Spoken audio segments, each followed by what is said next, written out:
Bueno, listo.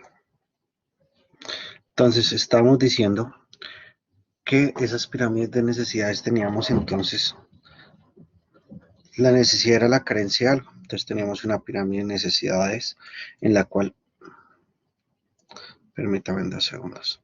Entonces estamos diciendo que esa pirámide de necesidades entonces estaba enfocada en el número y en la cantidad de personas que íbamos teniendo. Entonces, hablábamos de unas primeras necesidades que eran las necesidades biológicas, ¿se acuerdan? Esas necesidades biológicas, ¿qué pasaba? Esas necesidades biológicas, entonces las íbamos teniendo acá, mejor con este. ¿Listo? Entonces, teníamos entonces unas que eran las fisiológicas o básicas, que eran las elementales para la supervivencia, que era respirar, comer, beber, dormir, excretar, reproducirse, etcétera, etcétera. Y decíamos que estas afectaban a la mayor cantidad de población posible, es decir, esas tenían que estar ahí o eran las necesidades que tenían todo el conjunto de seres vivos. Entonces, todos los seres vivos tienen estas mismas necesidades para poder garantizar la supervivencia y la preservación de la especie. Entonces, las organizaciones que se concentraban en fabricar, en elaborar productos para para satisfacer este tipo de necesidades, decíamos que eran organizaciones que trabajaban o que fabricaban en masa y cuyo propósito era fabricar productos de bajo costo y la forma en la cual generaban utilidades eran a través de ¿qué? De la generación de grandes volúmenes de fabricación. E hicimos un ejemplo, si no estoy mal, dijimos, si yo vendo 10 millones de piezas y por cada una me gano un centavo de dólar, pues finalmente voy a tener ¿qué? Voy a tener que al final del día me voy a ganar ¿cuánto? Me voy a ganar entonces $100.000, que no es una cifra nada despreciable, dado que son productos que deben estar al acceso o para acceso para una gran población. Bueno, íbamos a un segundo espacio y en ese segundo espacio teníamos algo que llamábamos eh, las siguientes tipos de necesidades categorizadas. Entonces las llamamos de seguridad y protección y hablábamos de calidad de vida. Y recuerdo que la tarea o una de las tareas que teníamos ahí era establecer la definición de calidad de vida.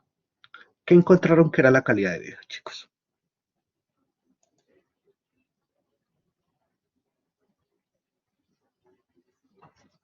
David Felipe, dime, ¿qué encontraste que era calidad de vida?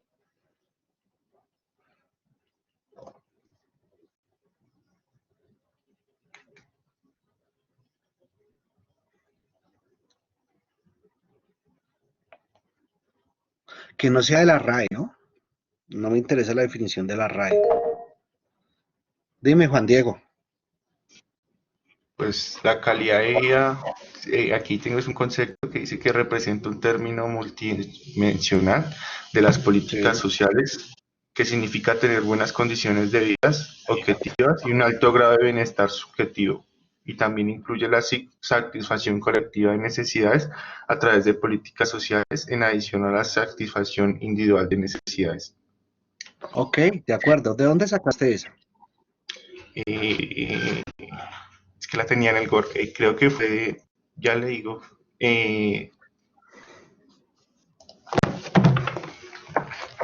ahí la publico, no me ocupo. Pero no contestas mi pregunta. ¿De dónde la...? Ah, ok. Pilas. Cuando ustedes hacen esto, listo, ok. La calidad de vida, bueno, sí, todo esto está bien, todo esto es cierto, miren, todo esto es verdad. Pero esto es un blog de baja calidad de información. No podemos estar en blogs de baja calidad de información. ¿Por qué? Porque recuerden que ustedes tienen una tarea que es empezar a hacer este glosario de términos de ISPLAN y este biblioteca de actividades de valor agregado. Cada persona por lo menos debe tener 3 términos durante el semestre. Es decir, tienen que ir metiendo los términos acá. Estos términos pues deben ir cargándoles. Aquí le dan por añadir entrada y deben tener la fuente de la cual tienen el concepto que hacen. De acuerdo, pero ese concepto debe ser de fuentes de alta calidad, pila. Yo no les voy a recibir trabajos a ustedes tienen, por ejemplo, dentro de la bibliografía Wikipedia, blogs como este, puede ser muy bonito, muy agradable, pueden ser bastante útiles, pero como referencia, no como, no como qué, no como forma de consulta. Entonces, yo sí les voy a pedir eso. Además, recuerden que el aula virtual tiene, cada vez que hagamos un ensayo, hagamos cosas de este tipo, el aula virtual tiene para revisar Urku. Entonces, todos los trabajos se los voy a poner a revisar por antiplagio. Todo debe estar reseñado, todos los talleres deben, si usan una fuente externa, deben tener su referencia. Esos son los procesos que vamos a seguir en la clase. Yo les dije que, pues, a medida que fuéramos avanzando, les íbamos diciendo. Entonces, Juan Diego, pues muy ilustrativa. Es cierto lo que dice. El concepto de calidad de vida es un término multidimensional y habla de las políticas sociales que significa tener buenas condiciones de vida. Eso es lo que no me gusta mucho de esta definición. Esas buenas condiciones de vida más bien es tener condiciones adecuadas de bienestar. Por eso hablábamos acá de seguridad y protección. Hablamos también de bienestar. Realmente cuando se habla de esto, bienestar, seguridad y protección. Generalmente esas necesidades están enfocadas a que a mejorar la calidad cuando hablamos de mejorar la calidad de vida es mejorar los aspectos y hacer que la vida sea mucho más o que tengan una mejor realización de vida. Entonces, dentro de ese punto de vista, esa realización de vida se encuentra cuando ya logro satisfacer las necesidades fisiológicas y básicas. Pero además de eso, también soy capaz de solventar unas necesidades que mejoran las condiciones de vida. Y al mejorar las condiciones de vida, entonces estamos hablando de que se satisfacen necesidades como vivienda, como recreación, como educación, como salud, como relacionamiento, como seguridad personal, pero también seguridad psicológica, seguridad social. Cuando ya tengo vestuario, aquí vamos a hablar no de ropa y calzado, sino vamos a ponerla como vestuario, entonces, etcétera, etcétera. Si ustedes se dan cuenta, estas son algunas de las categorías que podemos tener en este tipo de qué, en este tipo de categoría o de nivel de necesidades. Y son necesidades que sin ellas puedo vivir. O sea, yo puedo seguir y puedo seguir haciendo la supervivencia, me puedo reproducir y puedo siguiendo tener la preservación. Sin vivienda yo lo puedo hacer, claro, yo puedo hacer recreación, educación, sin salud, sin todos estos servicios, generalmente son servicios y son productos que lo que hacen es mejorar las condiciones básicas de supervivencia, pero sin ellas se puede tener. Es más, piensen que a nivel mundial solamente el 70 o el 60, perdón, el 68, 70% de la población solamente puede satisfacer estas necesidades y de manera parcial. Entonces, miren que cuando voy subiendo acá es cada vez menor el número de personas que yo puedo que voy a tener que satisfacer ese tipo de necesidades. Entonces, a nivel mundial, estamos hablando que más o menos el 70% de la población logran o apenas logran satisfacer algunas de estas necesidades a diario. O sea, quiere decir que el otro 30% están por acá arriba en la pirámide. ¿Estamos entendiendo hasta ahí? ¿Estamos claros? Sí, Sí, Ok, señor. sí, listo. señor. Bueno, a partir de eso, entonces, ¿qué vamos diciendo? Entonces, el bienestar y seguridad son organizaciones que se dedican sobre todo a la prestación de servicios o a la elaboración de productos que satisfacen y que mejoran esto. Entonces, por ejemplo, viviendas son organizaciones que hacen o que elaboran lugares de vivienda que tienen algunas condiciones. Y si ustedes se dan cuenta, este de acá son los de mayor valor. Miren que estos, o cuando las organizaciones se concentraban en los productos de consumo masivo, que eran los primeros, eran productos de bajo costo. Mientras que aquí cuando empezamos a subir en la pirámide, vamos a tener organizaciones que van a tener productos diferentes. Ya no son productos de bajo costo, son productos diferenciales. Entonces, estos productos ya tienen otras condiciones y ya se fabrican o se prestan, porque pueden ser servicios, a través del loteo. Por ejemplo, cuando yo hablo de vestuario, ya la ropa no se fabrica en masa, ya ellos no fabrican en masa, sino fabrican cierto tipo de lotes con características diferentes para satisfacer solamente unos nichos de mercado. Y acá, cuando estábamos en la base de la pirámide, era para todo mundo, no había distinción de qué, de ningún tipo, no había distinción económica, social, política, ambiental, nada. Aquí ya empieza a haber una distinción y empieza a sectorizarse hacia ciertos nichos de mercado. Y entonces esos nichos o esa segmentación de mercado se va dando en función de algo que vamos a hablar en un momento, que es esto que está acá abajo, que son los deseos, expectativas y gustos de la población. Entonces, yo ya empiezo a tener aquí servicios como recreación, como educación, salud, seguridad, etcétera, etcétera. Y estos servicios son mucho más costosos, es decir, llegan a una menor tamaño de población. Entonces, las organizaciones que están ahí, en este caso, estas organizaciones ya no tienen una política de venta por volumen, sino tienen una política de qué? De reducción del volumen de producción. Por ende, los precios tienen que subir. Entonces, yo ya no vendo 1 millón de piezas o 10 millones de piezas. Probablemente vendo 100.000 piezas, pero a esas 100.000 piezas ya no les gano o no tengo una utilidad promedio por unidad de 1 centavo de dólar, sino de 10 centavos. Entonces, mire que en ese sentido, ¿qué pasa? Que voy a obtener la misma utilidad que los que están aquí en producción masiva, pero como con una menor cantidad de ¿qué? De consumidores. Y entonces son organizaciones diferentes en su forma de ver el mercado. Y eso nos va a servir, ¿por qué? Porque las distribuciones en planta para acá y para acá son diferentes. Mientras que aquí necesitamos distribuciones en planta supremamente ágiles, supremamente fáciles, y entonces desde el punto de vista de ingeniería de procesos que ustedes deben manejar ya, en la ingeniería de procesos ustedes veían que los tiempos norma eran muy corticos y eso lo vamos a ver en clase. Yo voy a ver y les voy a decir, no, les voy a proponer varios ejercicios de cálculo de tiempos norma de productos. Y entonces esos tiempos norma aquí de productos, una diferencia de 1 segundo entre un método para una pieza, pues puede ser fundamental. Porque en una etapa de proceso, si yo tengo una reducción de 1 segundo y si fabrico 10 millones de piezas, pues estoy mejorando el tiempo en 10 millones de segundos, que probablemente hacen que el volumen de producción aumente. En cambio aquí no. Aquí ya no, o esos tiempos o esos métodos están enfocados es a fabricar lotes. Y en esa fabricación de lotes pueden estar cambiando múltiples productos. O es lo mismo fabricar, piensen lo siguiente. Cuando ustedes fabrican, por ejemplo, no sé, vestuario, hablemos de vestuario, ustedes fabrican camisas, ¿todas las camisas son iguales? ¿Todas gastan el mismo tiempo?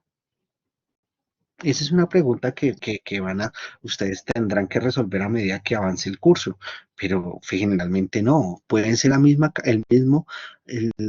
referencia de camisa, pero solamente con cambiar un parámetro como la talla o el tallaje va a cambiar el tiempo de fabricación. Entonces, pilas con eso que estamos hablando acá. Pilas porque ustedes van a tener que manejar muy bien su matemática y sus procesos de optimización para poder realizar estos procesos. Sigamos. Bueno, una vez que las personas satisfacen sus necesidades fisiológicas o básicas, ya vienen las que de bienestar, seguridad y protección, calidad de vida. Las satisfacen también. Este es el segundo nivel de satisfacción. O sea, cuando la gente empieza a resolver las necesidades de vivienda, recreación, educación, salud, relacionamiento, seguridad, vestuario, pasan a un tercer esquema. Y en ese tercer esquema tenemos unas necesidades que se van a llamar unas necesidades sociales. ¿Cuáles son esas necesidades sociales? Son aquellas que son enfocadas hacia la aceptación por grupos. Esa aceptación por grupos o esas necesidades sociales es aquellas que tiene el ser humano de ser aceptado en una qué, en una población o en un grupo definido. ¿Cuáles son esos grupos? Pueden ser diferentes. Esos grupos esos grupos permiten o ese tipo de productos permiten la socialización, permiten que el ser humano se mueva en diferentes grupos. Entonces tenemos productos y servicios, por ejemplo. Tenemos elementos personales y demás marcas de reconocimiento. Son productos y servicios o que pueden ser enfocados hacia el uso personal y que además de eso permiten diferenciar una marca del producto o una relación de las personas frente a la sociedad o permiten tener un reconocimiento. Dime, Cristian.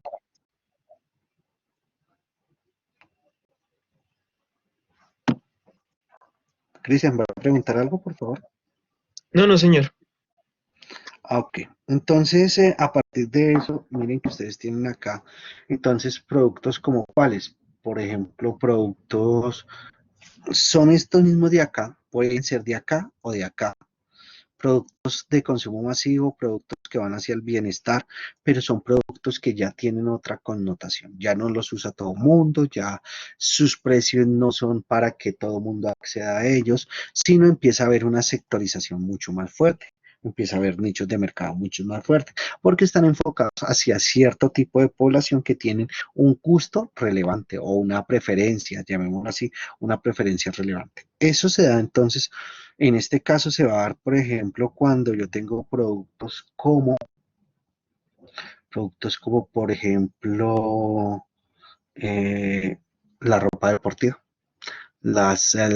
Por ejemplo, las camisetas deportivas, estas camisetas de equipos de fútbol, si ustedes se dan cuenta, esos permiten hacer que aceptación por grupos. No son nada baratas, por el contrario, son muy costosas, son productos muy costosos que permiten la aceptación de esta persona, de estas personas dentro de un núcleo social.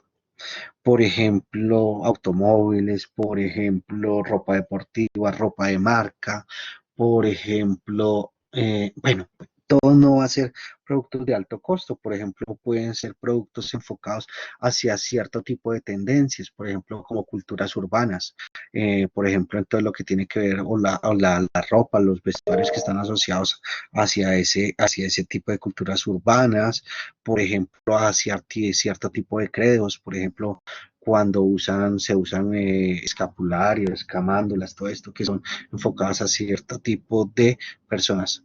Cuénteme, David. Profe, una pregunta. Ahí también en esta parte ingresan la comida, digamos, ¿en qué sentido? Cuando es como comida especializada, por lo que hablábamos, digamos, de también grupos sociales, cuando por ejemplo Bueno, es enfocado a los musulmanes o a los judíos con kosher, cosas así. no, no, no, no, no, no. ¿Eso está dónde? Acá, en las fisiológicas. Usted come para seguir vivo. Aquí en el punto social, no, sí, no, es diferente. Puede ser, usted puede comer y puede comer, por ejemplo, no sé, después a ver cómo le explico esto. Usted puede comer pescado. Cuando usted come pescado, pues está satisfaciendo una necesidad fisiológica básica. Pero cuando usted ya se va al extremo de decir, es que yo solamente como salmón, por ejemplo, pues usted ya está como por acá o está por acá. ¿Sí estamos entendiendo? Cuando esos Sí, productos son enfocados para grupos de personas muy pequeños o para nichos de mercados y su precio es bastante alto, usted ya dejó de estar acá y pasó a estar ¿a dónde? Acá. Por eso, aquí cuando se habla de las necesidades fisiológicas o básicas, se habla en Colombia, se habla de una canasta familiar. ¿Han oído el término de la canasta o la canasta básica? La canasta básica o la canasta familiar son aquellos productos que se consideran los básicos o los elementales para garantizar la sobrevivencia. Creo que con eso también le estoy dando solución a su pregunta. Se me fue. David. sí, señor. Entonces, en ese caso, entonces, ¿qué está pasando? Pues lo que no estén dentro de esa canasta básica, pues va a estar ¿dónde? Aquí en bienestar y seguridad y va a estar aquí en la parte social. ¿Listo? ¿Entiendes eso? Sí, señor, sí. Listo, vale. Entonces, aquí pueden haber alimentos, pueden haber bebidas, claro. Yo puedo tomar, bueno, acá yo para sobrevivir necesito agua, pero pues si yo estoy bebiendo whisky, pues ¿dónde voy a estar acá? Aquí en la parte social. Ese es otro ejemplo. O cervezas, o Sí, sí. bueno, en fin. ¿Listo? Vamos siguiendo. Entonces, aquí ya existe unos productos que son sociales, son necesidades sociales, que tenemos aceptación por grupos, son productos y servicios, son elementos personales, son productos de alguna marca o que permiten un reconocimiento a las personas. Entonces, aquí lo que buscan es la aceptación. Entonces, una vez que las personas resuelven su parte básica, resuelven su parte de bienestar, las personas empiezan a tener productos de tipo social. Y van a llegar el punto que cuando satisfacen esta necesidad de aceptación, pasan a un cuarto nivel. Y entonces para Maslow ese se llama el nivel de reconocimiento. Señor, cuénteme, Mateo. Profe, una pregunta. O sea que una variable diferencial entre entre el segundo nivel y el tercer nivel podríamos decir que puede ser el precio y también el reconocimiento de una mejor marca, algo así. O sea, porque Sí, lo digo, porque digamos entre el segundo y el tercer nivel veo que son muy parecidas y el único diferencial son es como parecidas, ese. pero mire que el segundo siempre está enfocado hacia dónde, hacia la mejora de la calidad de vida. ¿Qué es la calidad Ok, de vida? Pues son todas esas condiciones que uno llama las condiciones básicas o las condiciones de infraestructura. Y mire que son servicios, acá hay servicios y hay pocos productos, pero acá en el social, empieza a diferenciarse. Y la línea entre estos dos es una línea bastante difusa. A veces, muchas veces la gente, las personas, no saben si es un producto de bienestar o es un producto social, porque la línea es bastante, ¿qué? Bastante difusa. En este es cuando usted compra un producto para ser aceptado por un qué, por un conjunto de personas. Mientras en este está mejorando sus condiciones básicas de vida. ok, profe. Esa puede ser más bien la diferencia. Cuénteme. Profe, una pregunta, digamos, en el segundo nivel también ingresa eh, la, como la salubridad y demás condiciones de inocuidad del producto, en el caso de la comida hablándolo, No, o ya de pilas. por sí se asume en el primer nivel. Claro, usted asume que todos los productos tienen esas condiciones.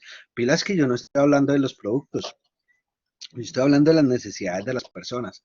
Ya es otro cuento Ok, cuando uno empieza a hablar de los productos, que es lo que vamos a hablar en un rato, ¿vale? Entonces, permíteme unos minutos y ya, yo creo que en unos 15, 20 minutos estamos hablando de eso. listo, sí, señor. Listo, entonces vamos acá a reconocimiento. Entonces, después de que uno satisface y uno tiene satisfacción de estas necesidades, la gente, cuando tiene un poder adquisitivo y cuando las necesidades lo permiten, vamos a tener algo que se llama el reconocimiento.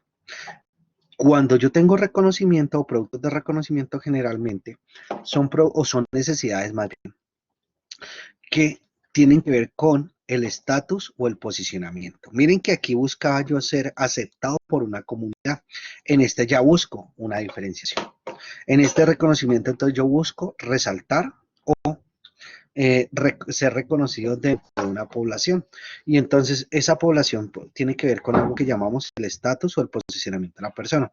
¿Cuándo se da eso? Pues cuando ya el poder adquisitivo de estas personas pasan a adquirir productos como qué, que se llaman suntuarios, productos como joyería, productos como autos costosos, autos de lujo, tecnología y todos esos productos que son suntuarios. Podrían ser desde productos muy básicos como una botella de whisky. No todo el mundo se toma una botella de whisky, por ejemplo, de 4 o 5 millones de pesos. Entonces ahí ya hay un reconocimiento, hay un proceso en el cual las personas tienden a satisfacer esas necesidades de diferenciación frente a otras. ¿Y cómo se dan? Mediante el uso de qué? De productos que son supremamente costosos, supremamente restringidos en el número de personas. Por ejemplo, entonces aquí ya encontramos autos de marca, los autos suntuarios, por ejemplo, autos como Lamborghini, Ferrari, todas estas marcas, pues tecnología, joyería, bueno, hay N tipo de productos que son supremamente especializados para conceder reconocimiento y posicionamiento a su consumidor. Son productos cuyas organizaciones o las organizaciones que se dedican a fabricar productos o servicios que van enfocados hacia esto, son productos que son muy especializados, son productos de bajo volumen. Entonces vamos a hablar por ahí de un sistema de producción que son de lotes muy pequeños. Y al ser de lotes muy pequeños, pues los precios van a ser altísimos. ¿Por qué? Porque la generación de utilidades ya no se da en función del volumen de producción alto, sino en un poco de volumen de producción muy pequeño, una estrategia de personalización, y en esa estrategia de personalización, pues cualquier cosa que yo personalice va a elevar de mayor forma el precio. ¿Listo? Y por último, para Maslow, cuando uno llega y uno puede estar satisfaciendo todas estas necesidades, hay o llega a un punto en el cual ustedes tenderán o podrán tener unas necesidades de autorrealización. ¿Cuáles son esas necesidades de autorrealización? Esas necesidades de autorrealización están enfocadas hacia la autoestima.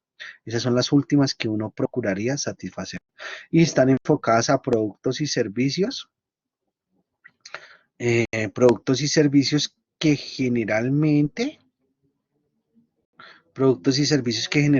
tienen que ver con quién, con el desarrollo mental, con el desarrollo psíquico, con el desarrollo de las personas.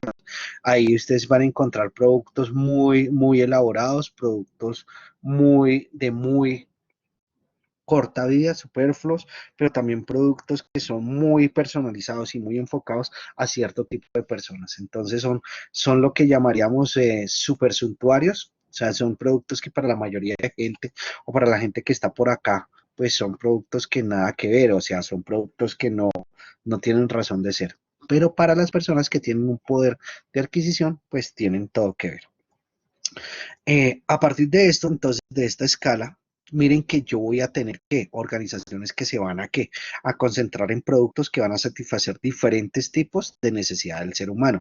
Y cada tipo de necesidad tiene un diferente tipo de organización que va a hacer. Entonces aquí son productos muy genéricos y a medida que voy subiendo son productos cada vez más especializados y productos, llamémoslo así, mucho más refinados, mucho más diferenciados. ¿Cómo hacen las personas para expresar esas necesidades? ¿Qué es lo que realmente vamos a empezar a trabajar? Entonces, esos productos o esas personas expresan esas necesidades a través de algo que se llama deseos, expectativas y gustos. Entonces, no sé, ¿qué es un deseo? ¿Qué es una expectativa? ¿Qué es un gusto?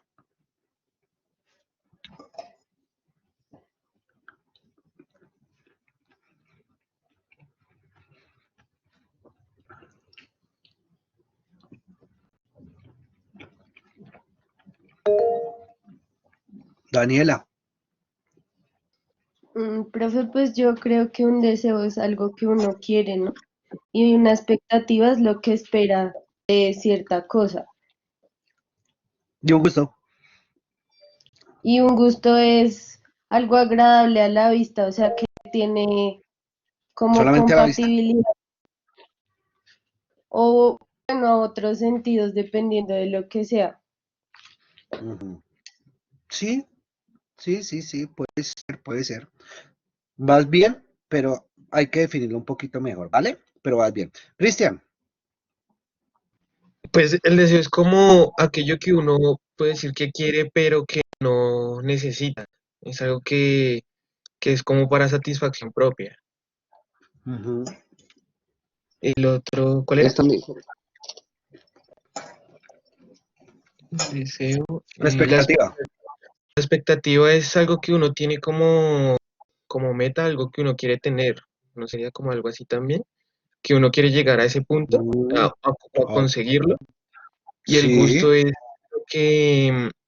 lo que uno quiere y que es agradable que uno le gustaría llegar a tener. bueno. Creo que todos están enfocados. Muchas gracias, Cristian. Sí, vamos por buen camino. Pero vamos a tener que definirlas un poquito más, trabajar en esas definiciones. Entonces, al trabajar en esas definiciones, quiero que hagamos un ejercicio. El ejercicio va a ser muy simple. Supongan que que el día de mañana, bueno, ya pudiéramos reunirnos, pudiéramos vernos nuevamente. Bueno, eso es mucho de lo que uno quiere, ¿no? Bueno, nos podemos ver en la universidad, todo el cuento, y supongan que les digo, listo, el próximo lunes la clase no va a ser en la universidad, sino va a ser en Monserrate. Entonces nos vemos a las 6:30 de la mañana en la estación del funicular y cuando ustedes llegan ahí les digo, listo, la clase no va a ser acá, sino va a ser en la punta del cerro. Y listo, entonces empezamos a subir, no por el funicular ni por el teleférico, sino vamos a subir corriendo por el camino. Entonces, después de media hora, yo sé que algunos de ustedes son muy deportistas, entonces van a tener 20 minutos, en 20 minutos van a estar en la, en la punta del cerro, 25 minutos. En mi caso, pues me va a gastar una hora, voy a estar sobre los 55 minutos, una hora. Y bueno, a la hora y cuarto, todo el mundo ya está arriba. Una vez llegamos y nos reunimos en la punta del cerro, la pregunta sería, ¿qué están sintiendo ustedes? ¿Qué necesidad tienen?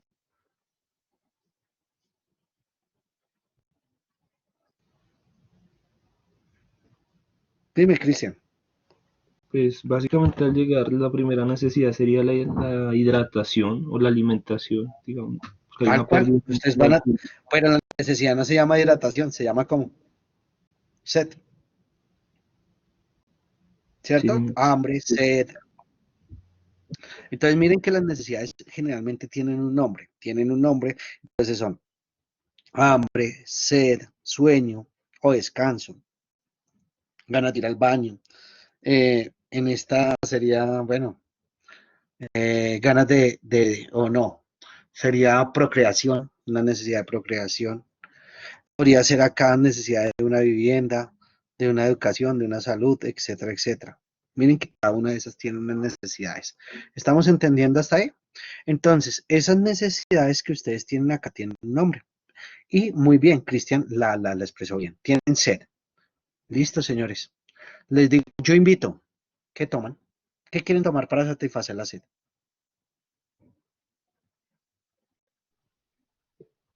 Una bebida importante, un Gatorade o algo así. Un Gatorade, listo. ¿Qué más? O agua, agua. Pues en ese Agua. caso depende como, en ese caso depende de cada quien, ¿no? De pronto les gusta el agua, otros tomarán alguna bebida Sí, claro, hidratante, Edison. otros de pronto Claro, un jugo eso es naranja. lo que quiero que hagamos. Hagamos el ejercicio. Angie, ¿qué pedirías? Yo pediría agua, que pues es como que Agua. lo que más me... Listo. No digan nada más, sino solamente el producto que pedirían. Agua. Brian. También agua. ¿Qué pediría? Agua también. Agua. Carlos. Agua, profe. Carl. No contesta. Cristian.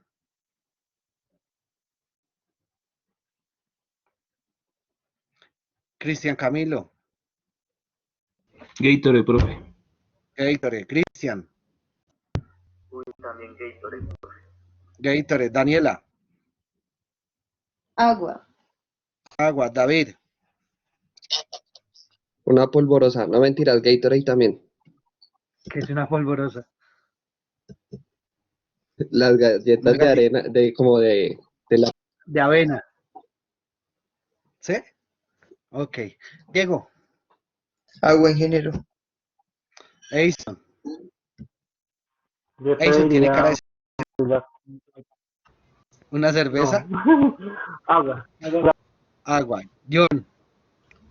Agua, ingeniero. Juan Carlos. Agua, profe. Bueno, Juan Diego. Agua, pero fría. Agua fría. Mabel. Mateo. Ingeniero, por el ejercicio, digamos que un Powerade. Un Powerade. Listo. Mildred. Agua fría. Agua fría. Oscar.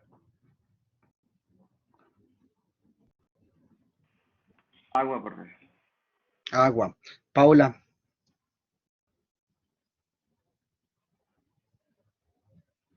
Cualquiera de las dos Paulas. Agua, yo agua. Sebastián. No tengo internet de mierda. Ok, gracias, Sebastián. Gatorade. Sergio. No, no pude contestar. Un Gatorade. Gatorade. Bueno, Sara Gatorade. y Wendy. Agua, profe. Agua. Miren que todos ustedes son muy saludables, de hecho. Casi todos piden agua. Pero generalmente cuando uno lo hace extenso, hay gente que pide cerveza, gaseosa, hay otros que piden malta, jugos naturales, agua, etcétera, etcétera. ¿Qué es eso? Un deseo, una expectativa, un gusto. ¿Sí se dan cuenta? Y algunos de ustedes dijeron agua fría. ¿Qué es fría? Un deseo. Frío. Entonces, vamos mirando ahí. Entonces, miren que las personas generalmente estas necesidades no las dicen directamente, sino las expresan a través de deseos, expectativas y gustos. Entonces, vamos a decir que un deseo es el encuentro, ese es el encuentro que tiene un producto, es el anhelo que permite seleccionar un producto con el fin de satisfacer una necesidad. Entonces, muchos de ustedes tenían un deseo de tomar, ¿qué? Agua. Generalmente el deseo es esa primera sensación o esa primera preferencia que permite determinar cuál va a ser el producto que van a seleccionar para, eh, para satisfacer su necesidad. El deseo entonces es ese encuentro entre el producto y la necesidad. ¿Sí? Entonces, ustedes generalmente ese se va enfocado hacia el tipo de producto que ustedes van a tener. O sea, con el deseo ustedes no dicen exactamente es este producto, sino ustedes seleccionan dentro de una gama y una gran cantidad de productos un producto especial. Por ejemplo, en este caso ustedes los que expresaron, la mayoría expresaron fue un deseo. Entonces, en ese deseo ustedes decían agua. ¿Listo? Decían gaseosa, decían una bebida energética. Hubo otros que ya pasaron ¿a dónde? A un gusto o a una expectativa. Ya les explico por qué. Cuando hablamos de una expectativa, estamos hablando de las características esperadas del producto, en función del tamaño, la temperatura, el sabor, la cantidad, por ejemplo, y cualquier característica física que tenga ese producto. Entonces, para muchos de ustedes, si ustedes dijeron agua fría, entonces están expresando un deseo y le estaban metiendo una expectativa. ¿Qué es frío? Entonces, aquí yo tendría que empezar a definir, tendría que definir muy bien qué es lo que yo llamo frío. Porque para mí frío pueden ser 2 grados centígrados, pero para otro puede ser 5 grados centígrados. Eso es como cuando ustedes dicen, me da una gaseosa al clima. ¿Qué es al clima?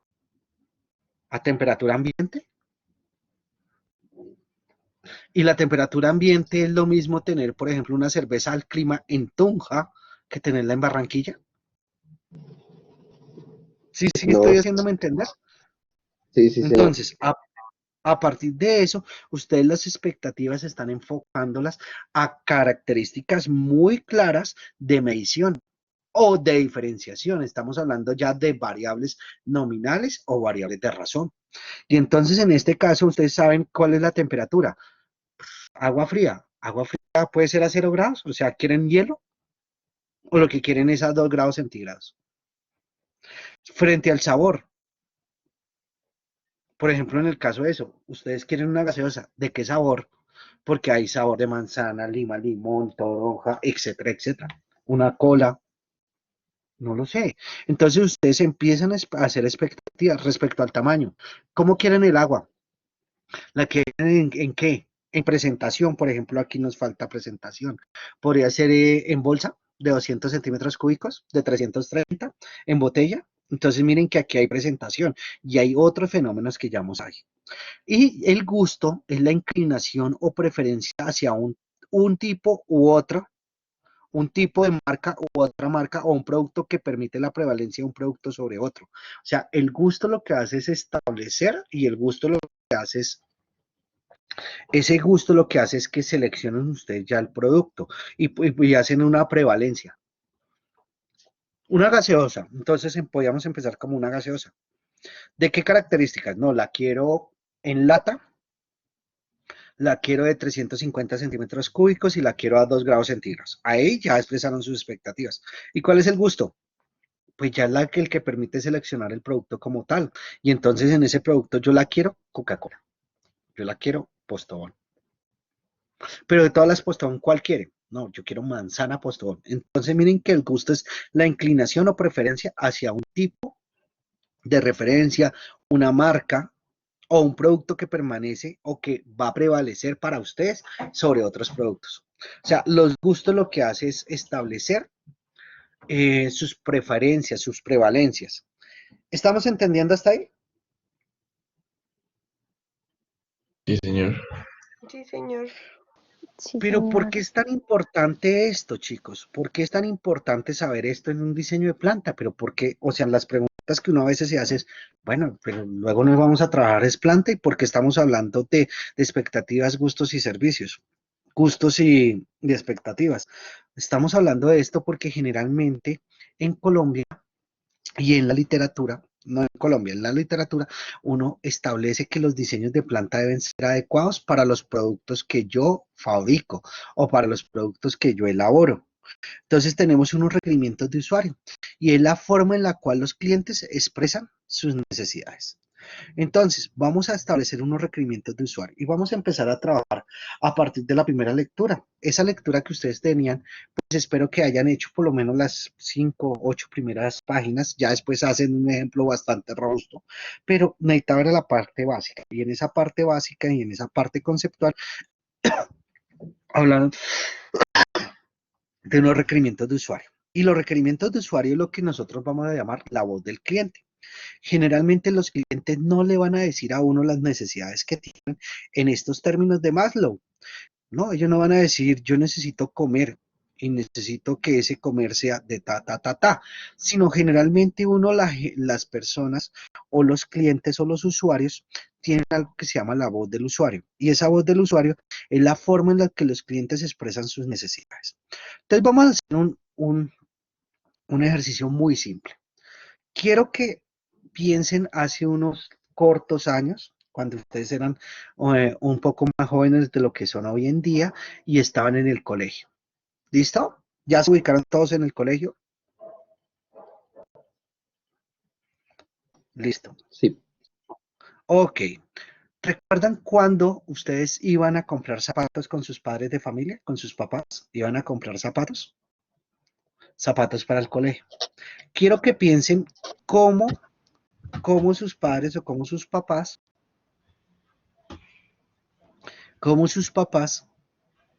querían que fueran sus zapatos y cómo ustedes querían que fueran sus zapatos. Supongan que yo soy el vendedor. Entonces ustedes me van a decir, ¿cómo quieren los zapatos? Yo les voy a decir, buenas, ¿cómo decían los zapatos?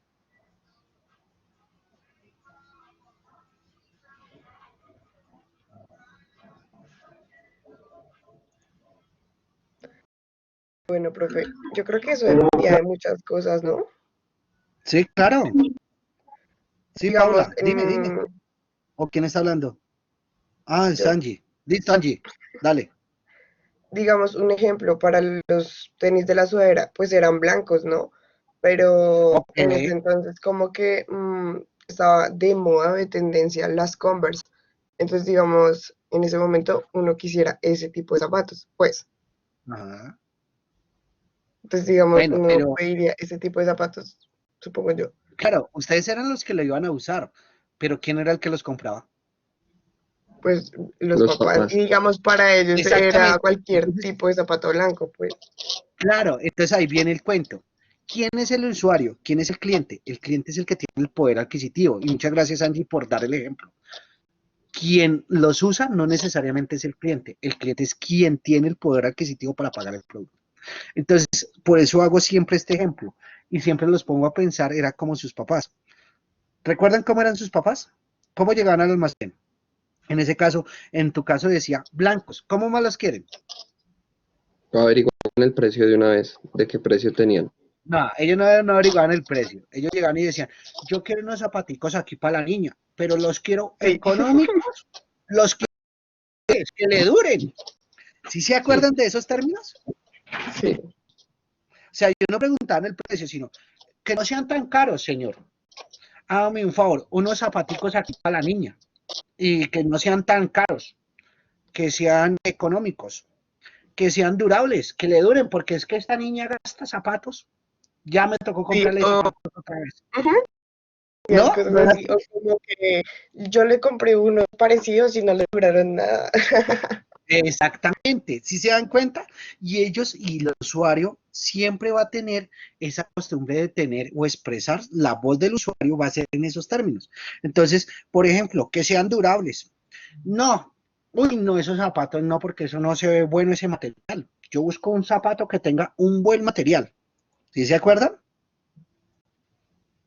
Que sean económicos. Venga, mijo, o venga, mijita, médaselos. ¿Sí lo siente cómodos? Sí pero ¿será que ese zapato sí aguanta? ¿Sí es resistente? ¿Sí le aguantará para todo el año? Porque es que necesitamos que sea para el año. Mija, ¿sí le aprieta? ¿Sí es la talla? ¿O le pedimos uno más grande o uno más pequeño? ¿Cómo lo siente? ¿Cómo lo calza? Camine hacia allá. Camine para allá a ver cómo se le ve. Uy, no, se le ven bonitos, mija. ¿Cierto? Que sean, uy, venga, y usted no, su merced no tiene unos zapatos que sean, además de pegados, cosidos la suela, porque es que esta niña sí me sale y me los despega rápido.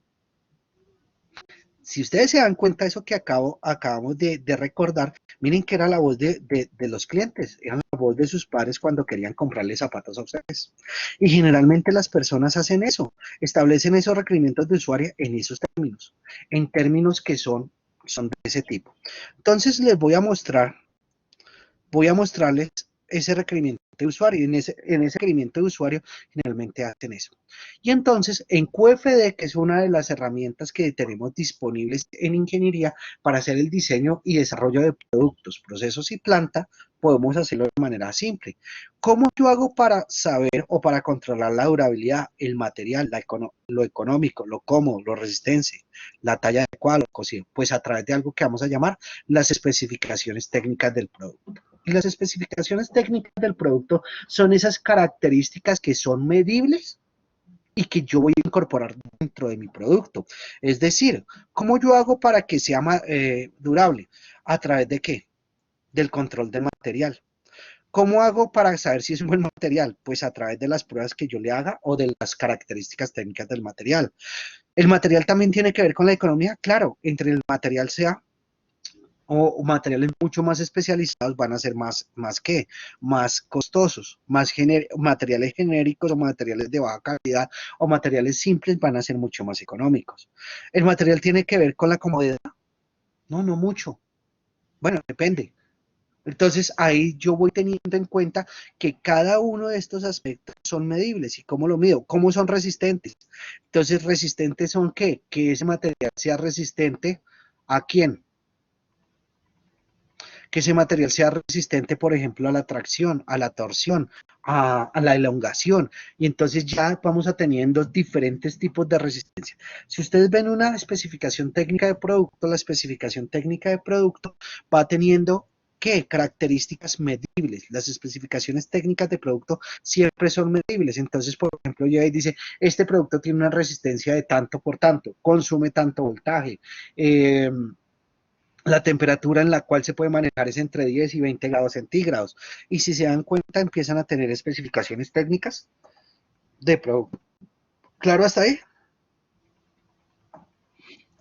Y entonces, ¿cómo se logra eso? Entonces les voy a mostrar una que hicimos hace poco para un proyecto de grado. En esa que les voy a mostrar, entonces, ¿qué va a pasar? Vamos a tener ahí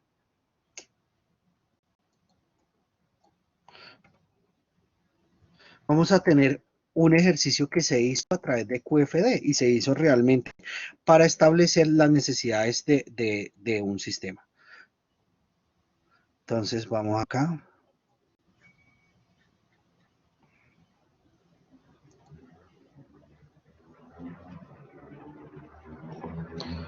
Bueno, permítanme unos segundos mientras está lento el correo, ¿no? Permítame entonces 2 segundos, que yo creo que yo lo tengo por acá. Míralo acá. Listo, no hay necesidad de ahí, no acá. Listo. Entonces, a partir de eso, ¿qué pasa? Tenemos acá, bueno, tenemos aquí, este proyecto de grado fue muy chévere, fue un proyecto de grado que realizaron sus compañeros, ya se están yendo, estamos acá trabajándolo. Pero quiero que miremos eso que acabamos de hablar. Entonces, mírenlo acá. ¿Qué hicieron sus compañeros? Pues hicieron un análisis de requerimiento de usuario. ¿Y cómo lo hicimos? Pues a través de una serie de entrevistas ellos se dieron a la labor de entrevistar a muchos de los actores que trabajaban en un sector económico, y en ese sector económico, cuando hicieron las entrevistas se hizo un procesamiento de texto, y al hacer el procesamiento de texto nos encontramos que esto era lo que ellos buscaban. O sea, esto es el cómodo, esto es el qué, el cómodo, el económico, el simple, el que sea durable y resistente. Esto frente al producto que estábamos fabricando, que es una herramienta tecnológica para el manejo de granjas de procesos agroindustriales. Entonces, miren que ellos estaban estableciendo eso. Cuando hicimos eso, miren que ellos lo llamaron a requerimientos del usuario. Y entonces hablamos de históricos, de captura y control de información. Voy a subirle un poquito al zoom para que lo vean más claro. ¿Se ve ahí claro? Ahora sí. Chicos, ¿se ve o no se ve? Sí, señor. Sí, sí. Entonces teníamos Sí. captura, control, agenda de procesos, planeación de la producción, seguimiento de observaciones, los recursos requeridos para producción, administración del proceso, los inventarios de producto terminado, las ayudas externas, la georreferenciación y los proyectos. Miren que eso era lo que querían ellos que tuviese ese desarrollo informático. Y entonces lo que hicieron los muchachos, lo que hicieron Eileen y Henry, entonces fue hacer ¿qué? Establecer las características o las especificaciones técnicas del producto, en términos de que ellos sí pudieran, y entonces empezaron a darle una evaluación. Por ejemplo, los históricos, miren que los históricos es el qué, es la prioridad 11, es decir, es lo que más les importaba a esta gente, era tener un histórico sobre los procesos agroindustriales que estaban manejando. La captura y control de información era la siguiente en prioridad, y así de para abajo. Todas estas están organizadas en prioridad. ¿Estamos claros hasta ahí? ¿Sí? Sí, sí.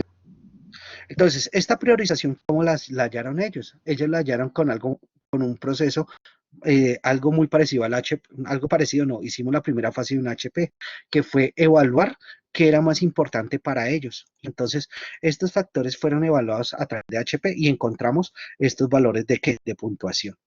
Ahora bien, entonces tenemos acá que la base de datos le pegaba a los históricos. ¿Cómo manejo yo los históricos? ¿Qué es lo que quiere la gente? Pues a través de una base de datos. Una base de datos, entonces por eso tiene una prioridad de 9. Si se dan cuenta, los dos círculos muestran 9. Control y captura y control de información, ¿cómo lo manejo? A través de una base de datos, 9. ¿Cómo hago una agenda de procesos? ¿La base de datos me ayuda para la agenda de productos? No. Entonces miren que este es 3, por eso es 3. ¿Me sirve la base de datos para la planeación de la producción? Sí, claro, 9. Seguimiento de observaciones, 9. Y miren que para las ayudas externas, ¿una base de datos sirve? No, es 0. Y así con cada una de estas características técnicas que puede ser medible. Formularios, informes, control del calendario, notificaciones y alertas, app, locación mapa, chat virtual. Miren que todas estas son características o especificaciones técnicas de un producto informático. ¿Sí estamos entendiendo hasta ahí? Y es lo que debería tener un ¿qué? Un sistema informático. Entonces miren que lo que hicieron ellos fue establecer cómo estas características técnicas de acá iban a ¿qué? A influir en estos requerimientos del usuario o en estas condiciones o en esto que querían los usuarios. ¿Estamos claros hasta ahí? Sí, señor. Sí, señor. Entonces lo que hacen es ponderar después 9 por 11, 99, 9 por 10, 90, 3 por 9, 27, 9 por 8, 72 y así sucesivamente, y después hacían estas ponderaciones. Entonces miren que aquí encontraron las características técnicas como obedecen. 507, o sea, es decir, que hay que tener muy fuerte la base de datos, los formularios, los informes, etcétera, etcétera. Entonces miren que ellos también fueron desarrollando todo su sistema y fueron desarrollando y ya tienen claro cuáles son las características que debe tener quién, el producto. Y estas características y también las tienen priorizadas con estos valores. Entonces, esas especificaciones o requerimientos del sistema, mírenlo acá, bases de datos, formularios, informes, control calendario, notificación y locación mapa, se vuelven requerimientos de diseño. En este caso, aquí lo volvieron un requerimiento de diseño. ¿Y por qué? Porque están buscando un producto. Entonces, necesitan tener ¿qué? Entidades, relaciones, consultas, definición del software, programación, interfaz de entrada y son los requerimientos de diseño. Pero eso es para un sistema informático. ¿Por qué? Porque en el sistema informático el requerimiento de diseño es bien importante. Pero nosotros podemos tener acá que los requerimientos o las especificaciones técnicas de producto, entonces, ¿cuáles eran? Era el material, las medidas, el grado de resistencia 1, el grado de resistencia 2, resistencia 3 o N tipo de resistencias. Yo aquí podía tener N tipo de sistemas. Esos en la siguiente matriz, entonces mi matriz 1 es que convertir los requerimientos del usuario en especificaciones técnicas de producto. Ahora, en mi matriz 2, estas especificaciones técnicas de producto las paso a ¿qué? A requerimientos técnicos de producto. Miren que aquí material, medidas, resistencia 1, resistencia 2, se volvió ¿qué? Un requerimiento. Y las convierto ya en una especificación de diseño, como lo que estábamos viendo. Si no, puedo hacer una modificación y puedo volverlo una especificación técnica de proceso. Y entonces empezamos a ¿qué? A ver que estos requerimientos técnicos de producto, con qué procesos, pónganme cuidado, con qué procesos, con qué tipo de procesos puedo elaborarlos, puedo controlarlos y puedo garantizar que se va a presentar y que se va a garantizar esta resistencia 1 o estas medidas o este material. Entonces, si por ejemplo yo tengo las medidas y el material, ¿con qué? Entonces yo tengo una serie de operaciones y entonces en la fabricación de zapatos yo puedo decir trazo y corte, por ejemplo. Con el trazo y corte, ¿qué garantizo? ¿Las medidas? Sí. ¿Y qué más garantizo? El manejo adecuado del material. ¿Garantizo la resistencia? Probablemente no. Probablemente no, porque solamente el trazo y el corte contribuye a ¿qué? A tener o a establecer las medidas adecuadas para el tipo de zapato y a darle un manejo adecuado a ese material. ¿Hasta ahí hay preguntas? ¿Tienen alguna pregunta hasta ahí? Y si no, continuamos. No, señor. No, profe.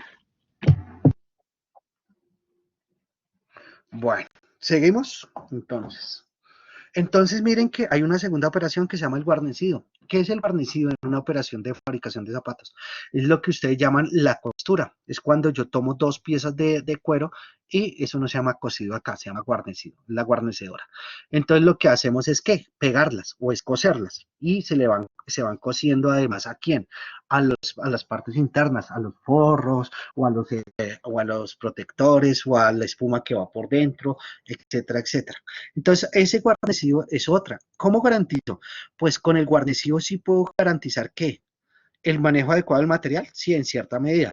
Las medidas también, porque el guarnecido me va a permitir establecer las medidas si me queda pequeño o grande, pero también va a contribuir, por ejemplo, a la resistencia a, no sé, al desgaste, por ejemplo. ¿Sí? Entonces, a partir de eso, el hormado, ¿qué es el hormado? El hormado es colocar algo que llaman un molde, que es la horma, y empezar a envolver en esa horma el zapato en cuero, o sea, el cuero del zapato lo va envolviendo uno ahí para que vaya tomando la forma de un pie, eso se llama el hormado. Y con ese hormado, por ejemplo, yo puedo tener o garantizar las medidas. Puedo garantizar que el material no va a tener problemas de, por ejemplo, de tensión. Entonces, o la resistencia 1 o la resistencia 2. ¿Qué es la resistencia 1 y la resistencia 2? La resistencia 1 puede ser, por ejemplo, en el hormado, por ejemplo, la resistencia que debe tener el material o que, por ejemplo, no se descosan los zapatos. El ensuelado. Entonces, en el ensuelado, ¿qué es lo que estamos haciendo? Vamos a colocar la suela y entonces viene todo el proceso. Entonces, yo tengo aquí que tener unas especificaciones técnicas de ¿qué? De proceso.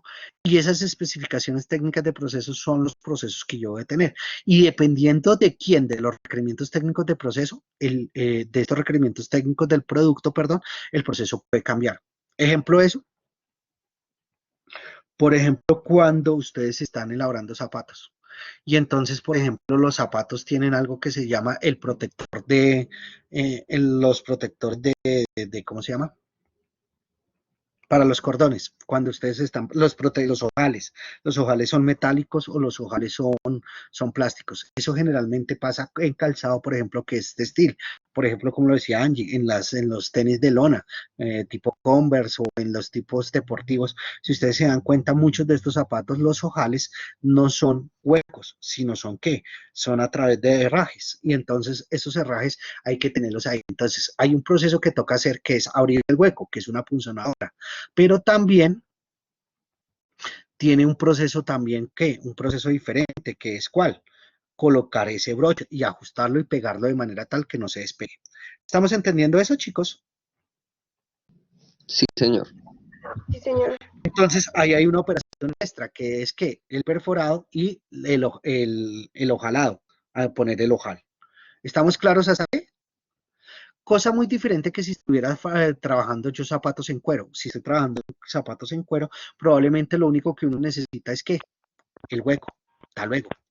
Entonces miren que los procesos van cambiando de acuerdo al producto. De acuerdo a los requerimientos técnicos de producto, yo voy a tener un proceso diferente. Otro ejemplo. Por ejemplo, un requerimiento técnico de producto puede ser el volumen de fabricación, o sea, la cantidad que yo voy a fabricar. Y si eso es cierto, entonces, por ejemplo, en trazo y corte, ¿cómo yo puedo hacer el trazo y el corte?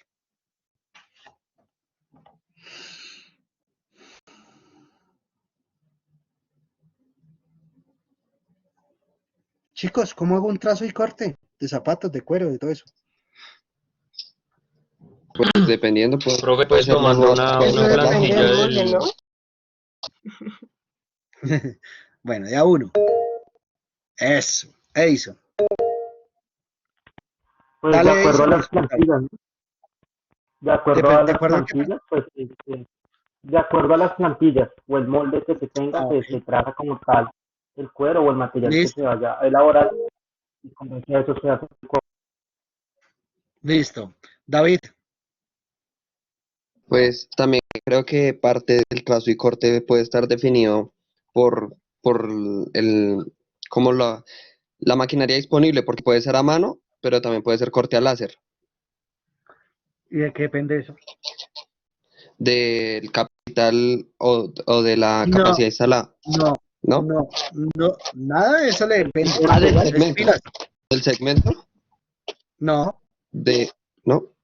Entonces no no. sé. Del tipo de Sigue material, intentando. Nada. Ah, eso es carreta. Lo que ustedes me están diciendo es carreta. Perdónenme que es con la mejor intención que les digo que es carreta. Miren, chinos, eso es lo que uno quiere que ustedes empiecen a decir. Claro, de la capacidad instalada, del capital de inversión. No, eso es carreta. ¿De qué depende eso? Del volumen de fabricación. Me explico. Y miren que Edison empezó con el término más bajo. ¿Cuál era el término o con la menor tecnología posible? Pues si yo tengo pocos volúmenes de fabricación, cuando yo tengo pocos volúmenes de fabricación o mi demanda proyectada es muy pequeña, yo lo que voy a hacer es eso que decía Edison o lo que decía David, creo que era el otro que participaba. Y entonces decían era, bueno, tengo un molde y entonces lo que hago es extender el cuero, trazarlo, por ejemplo, con tiza o trazarlo con un lápiz o algo así y ir cortándolo. Esa es una forma de hacerlo. Pero esa forma, ¿qué va a hacer? Que dentro del estudio de métodos, y miren que lo importante que es el estudio de procesos, la comprensión de procesos que yo tengo en este caso. Entonces, en esa concepción del proceso, ¿yo qué es lo que va a pasar? Que el tiempo que me gasto haciendo una pieza, pues va a depender de la experiencia y de la curva de aprendizaje que tenga el operario, porque es una operación manual. ¿Será que eso es cierto si yo necesito fabricar una cantidad bastante grande? ¿Tengo un lote ya grande? Con lotes ya más grandes, yo no puedo darme el lujo de hacer esos cortes manuales, o sea, es decir, en función de tijera, de trazo y tijera.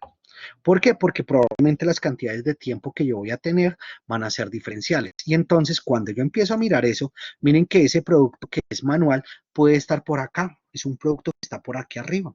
Un producto de estatus, de joyería, es un zapato muy fino, o es un zapato muy elegante, o es un producto muy especial. Señor, Profe, pero digamos, si por requerimiento del cliente, un ejemplo, digamos que solo se puede hacer manualmente, no está por encima la prioridad del cliente que la cantidad.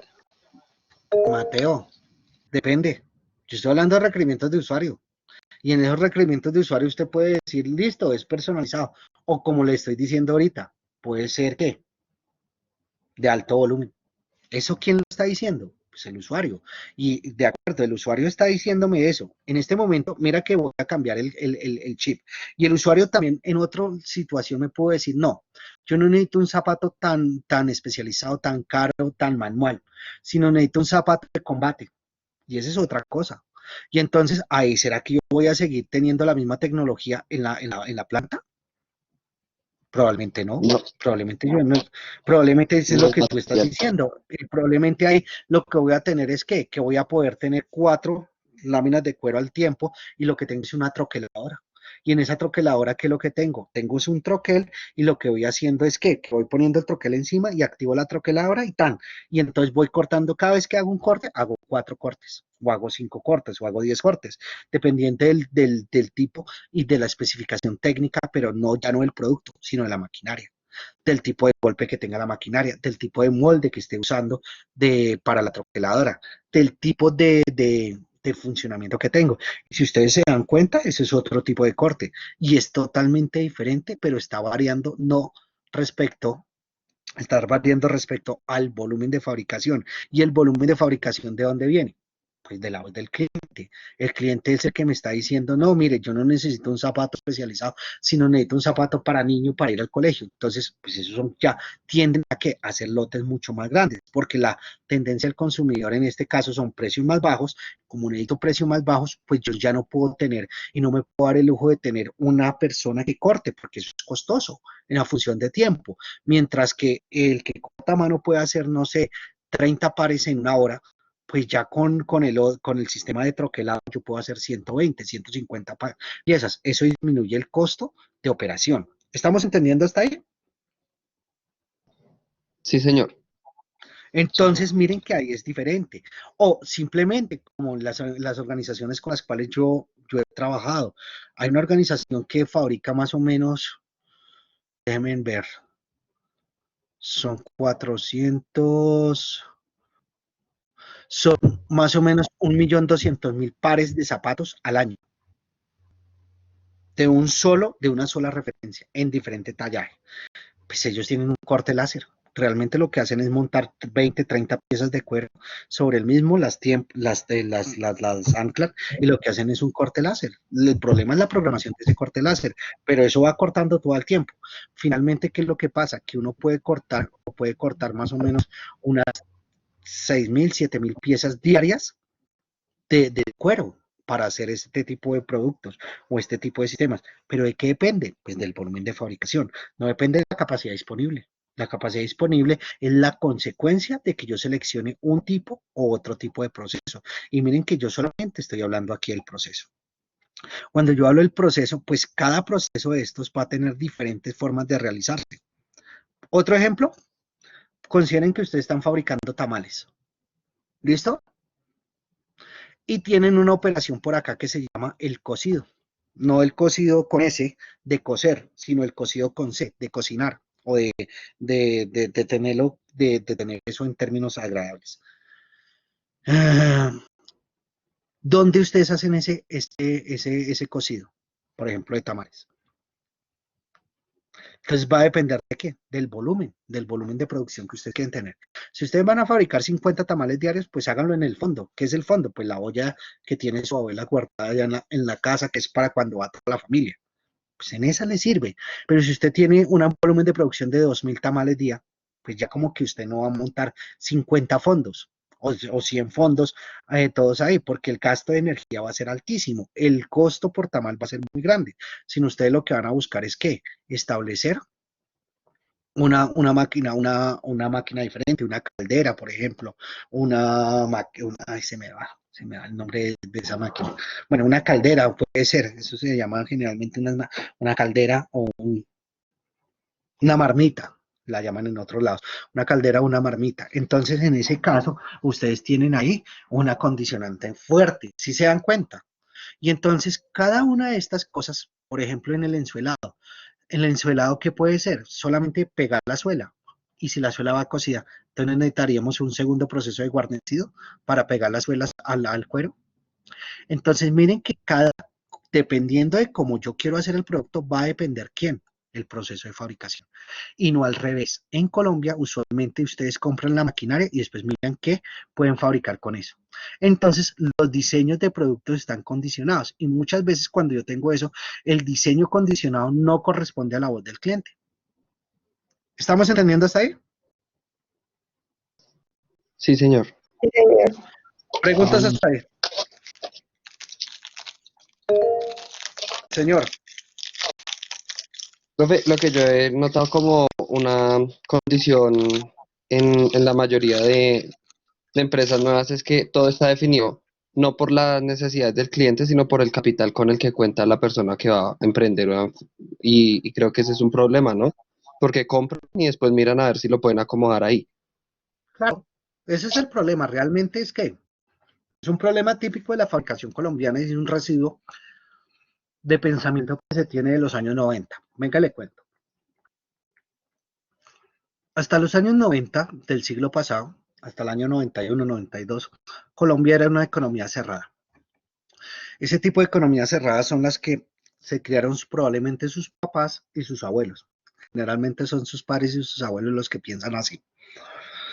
En los años 90, por ejemplo, hasta los años 90, quien tenía una empresa en Colombia, ¿qué era lo que hacían?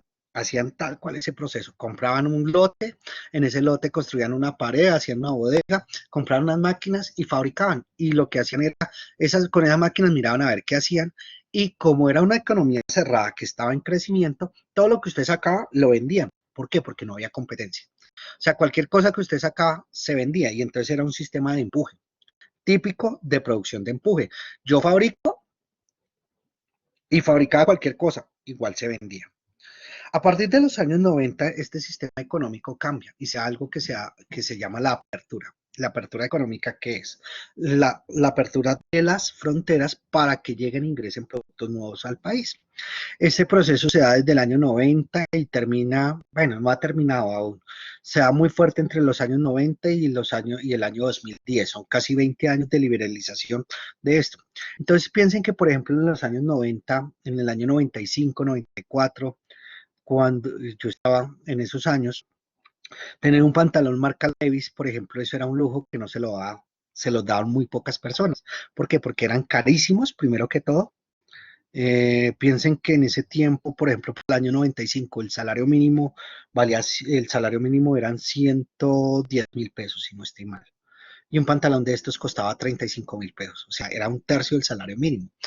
Y eran pantalones que no se encontraban en tiendas. Ustedes hoy en día lo encuentran en el Éxito, en Falabella, bueno, en una serie de tiendas. En el tiempo no. En el tiempo eran traídos de contrabando y entraban por algo que se llamaba los San Andresitos.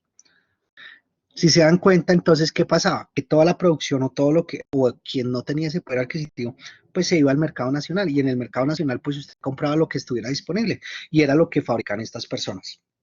¿Estamos claros hasta ahí? Y estas personas fabricaban cualquier cantidad de cosas.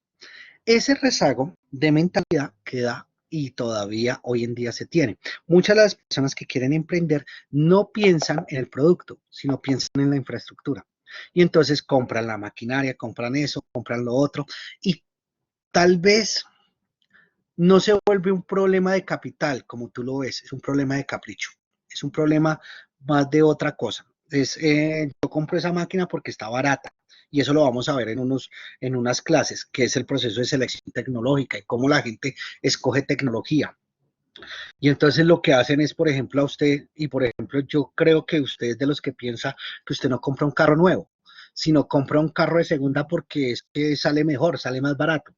Y este es un pensamiento típico de las personas que están en este tipo de época y con este tipo de pensamientos y con este tipo de paradigmas. Generalmente lo que pasa es que cuando usted hace eso, en un momento de apertura económica, sus productos no son ¿qué? No tienen apetencia del público. ¿Por qué? Porque no cumplen con los deseos, las expectativas y los gustos. ¿Por qué? Porque están lejanos de la voz del usuario, o de las necesidades, o de lo que le gustaría a estas personas para satisfacer sus necesidades. ¿Por qué? Porque usted tiene diseños condicionados, y esos diseños condicionados, vuelve y juega, no son una función del capital, son una función ¿de qué? Del volumen de producción en unos sistemas, pero también son de la rotación que existe de esos productos, de la moda, llamémoslo así. Y entonces, en ese caso, usted podría tener la misma tecnología o podría tener procesos diferentes con el mismo nivel de inversión.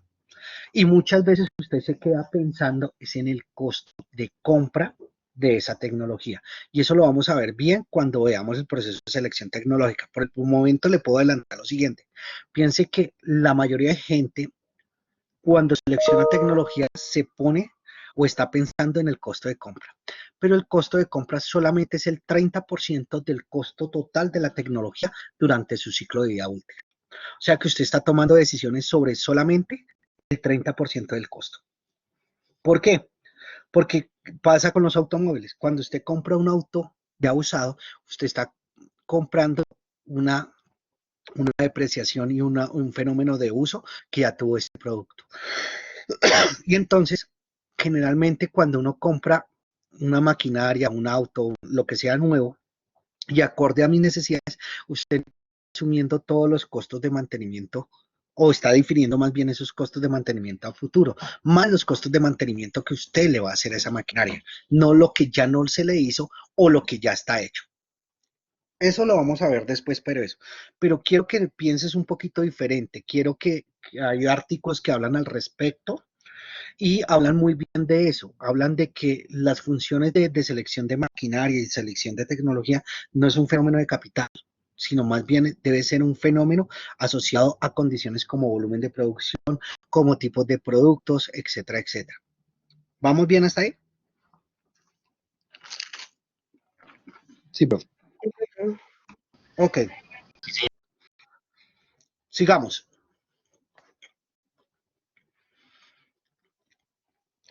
A veces la gente piensa, bueno, y ya para concluir esa idea, a veces la gente piensa, no, es que la tecnología es muy cara, ese tipo de proceso es muy caro. No, no necesariamente.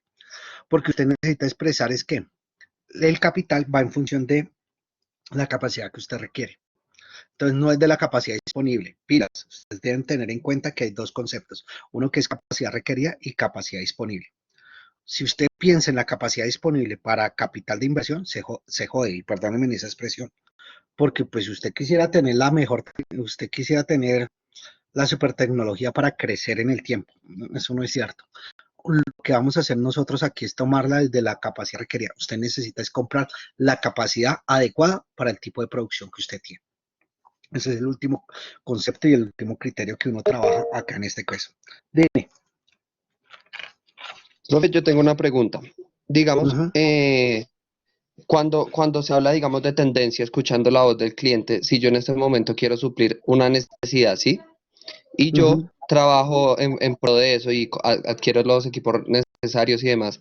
Cuando esa Ajá. tendencia cambia y quedan inútiles mis equipos, ¿qué es lo más recomendable o cómo se debe manejar eso? ¿A qué te refieres concretamente? O sea, a lo que yo voy es que, por ejemplo, no sé, en este momento están gustando los tenis de tela, no sé, es la Ujú. tendencia y los estudios de mercado me indican eso, entonces yo comprar máquinas en funcionamiento de eso.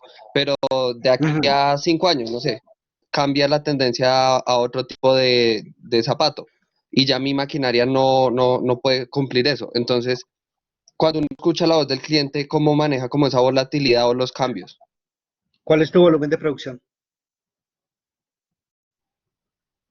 Eh, ¿Cuál es tu definido por la mercado? demanda, o sea, No, ¿cuál es tu no sé, mercado? No, no me digas que definido por la demanda, porque es que yo te puedo decir, hay cualquier cantidad de cosas. Ponlo, como estás metiéndote en un ejemplo, ponlo menos conceptual y más práctico. ¿Cuál es tu volumen de producción?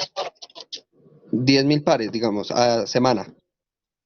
10.000 pares semana, estás fabricando 365.000 pares al año. Eso no es una cantidad grande. Listo. Estás hablando Ah, de ok. tenis de esto. ¿Sí, sí te das cuenta? Sí, señor. ¿Cuál es el segmento de mercado que quieres abarcar? Eh, pequeño, muy pequeño. Muy pequeño, listo. ¿Para qué quieres maquinaria especializada? ¿Sí te das Eh, cuenta? para, para No, elevar costos. para elevar costos, o sea, ¿quieres hacerte más costoso? Perdón, para reducir costos. No, no es cierto. Ahí tienes una ¿No? contradicción, tienes una contradicción grande en tu sistema de producción. Es que no, Si tú estás no entendí lo fabricando, que yo dije. claro, Bien. porque no lo has querido ver, mira, y eso lo vamos a ver en unos, yo creo que en unos 20 días, un mes, ya tal vez empezamos a trabajar eso. Pero cuando tú tienes sistemas de fabricación con bajos volúmenes de fabricación, tu maquinaria no Sí, puede ser especializada, porque tú no vas a fabricar en masa. O sea, implícitamente, si tú me estás diciendo que tus productos están regidos por la moda, son productos que no están acá. Vuelve y juega, David. Tus productos no sí. son básicos. Tus productos no son básicos. Si tus productos están regidos por la moda, son productos de tipo social. Entonces, son productos que están haciendo recambio. ¿Estamos claros? Sí, Si eso es sí. cierto, mi maquinaria no puede ser especializada. Ese es un error que yo estoy cometiendo, porque la maquinaria especializada solamente se da cuando yo Para siempre voy a condiciones fabricar grandes. lo mismo. Cuando quiero Ah, ok, fabricar ok. siempre lo mismo. Ok, sí, Coca-Cola. entiendo. Coca-Cola siempre fabrica lo mismo, pues por eso es que necesito ahí la función no es reducción de costos y pilas porque ahí tienen un error desde el punto de vista de cadena de valor. Ustedes están pensando que la ecuación siempre, o sea, en este caso creo que tú estás pensando que siempre la función de competitividad va a ser minimizar costos como lo dice Porter. Si tú tienes un sistema de fabricación de eso, regidos por moda, por bajos volúmenes de fabricación, tu sistema no puede ser ni especializado ni regido por el menor costo, desde el punto de vista de Ok, competitividad. Tiene que ser regido por otras cosas que se llama adaptabilidad a dónde, al mercado. Y eso lo que se ok, llama es variación o variabilidad del diseño. Y entonces tus máquinas deben ser lo suficientemente universales para garantizar que cuando haya esas transiciones de moda, mis máquinas no se sí, queden obsoletas. Ese es un y error que que los cambios sean económicos. claro, Ok, yo por eso entiendo. tengo un torno, yo no compro un torno especializado, yo compro un torno universal, cosa que con Sí, ese yo puedo hacer cualquier proyecto. Ahora, si tú te vas a esto, pues como la moda va cambiando, todo, el segmento, los gustos van cambiando, pues mis máquinas deben ser universales, es decir, deben ser adaptables. ¿Eso en qué va a funcionar? Pues va a penalizar, bien sea, va a penalizar mi capacidad y mi tiempo de norma de fabricación. No van a ser tiempos de norma muy corticos, van a ser tiempos de norma adecuados para quién, para la fabricación. Y por eso yo te hablaba en un sentido era que tú necesitas comprar y establecer capacidades acordes a tu volumen de producción. Mira que el volumen de producción es de las cosas más importantes que existe. sí. Bueno, sigamos y eso lo vas a entender cuando empecemos a ver todo lo de proceso tecnológico y selección tecnológica. Eso es chévere, pero hoy no me quiero meter tanto por allá. ¿Listo? Seguimos acá. Entonces, estos requerimientos técnicos del proceso se van a volver ¿qué? Bueno, estas especificaciones técnicas del proceso. Entonces hablamos de una serie de procesos. Entonces miren que aquí se volvieron requerimientos otra vez. Y pasamos a la tercera matriz. Entonces está el tipo de corte, la cantidad de cortes simultáneos, el tipo de trazado. Y entonces para cada uno de estos procesos yo hago lo siguiente. Es decir, que si aquí tengo 4 procesos, van a salir ¿qué? La matriz 3.1 para trazo y corte, la matriz 3.2 para guarnecido, la matriz 3.3 para hormado y la matriz 3.4 para ensuelado. Y entonces, cada una de esas matrices se va a hacer para cada uno de estos procesos. En este caso, yo tengo la especificación técnica de maquinaria para qué proceso, para el proceso de trazo y corte, que era básicamente lo que tenemos ahí. Y entonces, en estos llegamos y estos requerimientos técnicos de proceso y decimos que es uno por cada operación. Y entonces, ojo acá, vamos a llamar proceso de fabricación de zapatos a toda la secuencia de procesos, pero esos procesos a toda la secuencia de actividades. Entonces, esto lo vamos a llamar actividades o operaciones. Y las actividades o operaciones que voy a tener, entonces, cada una de estas se llama una actividad. El orden en el cual están dadas estas actividades o estas operaciones lo vamos a llamar proceso. ¿De acuerdo? Entonces, para cada operación, entonces voy a considerar trazo y corte. En trazo y corte, yo, por ejemplo, tengo los requerimientos técnicos, que es el tipo de corte. ¿Cómo es el tipo de corte? La cantidad de cortes simultáneos, que va en función del volumen, y el tipo de trazado. ¿Claro hasta ahí? Sí, señor. Sí, señor. Entonces, para hacer ese corte, ¿qué Sí. consideraciones o qué especificaciones técnicas va a tener esa maquinaria? Entonces, volvemos a hacerlo manual, o hacerlo con trocalador, o hacerlo con láser. Eso tienen consideraciones técnicas como, por ejemplo, la potencia. ¿Qué es la potencia?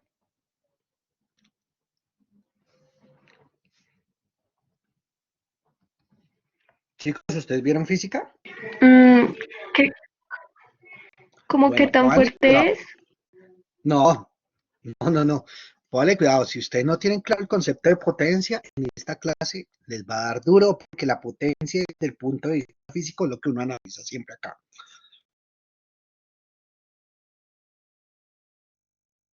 ¿Te acuerdas que había una función que se llamaba trabajo? ¿Cómo se definía el trabajo?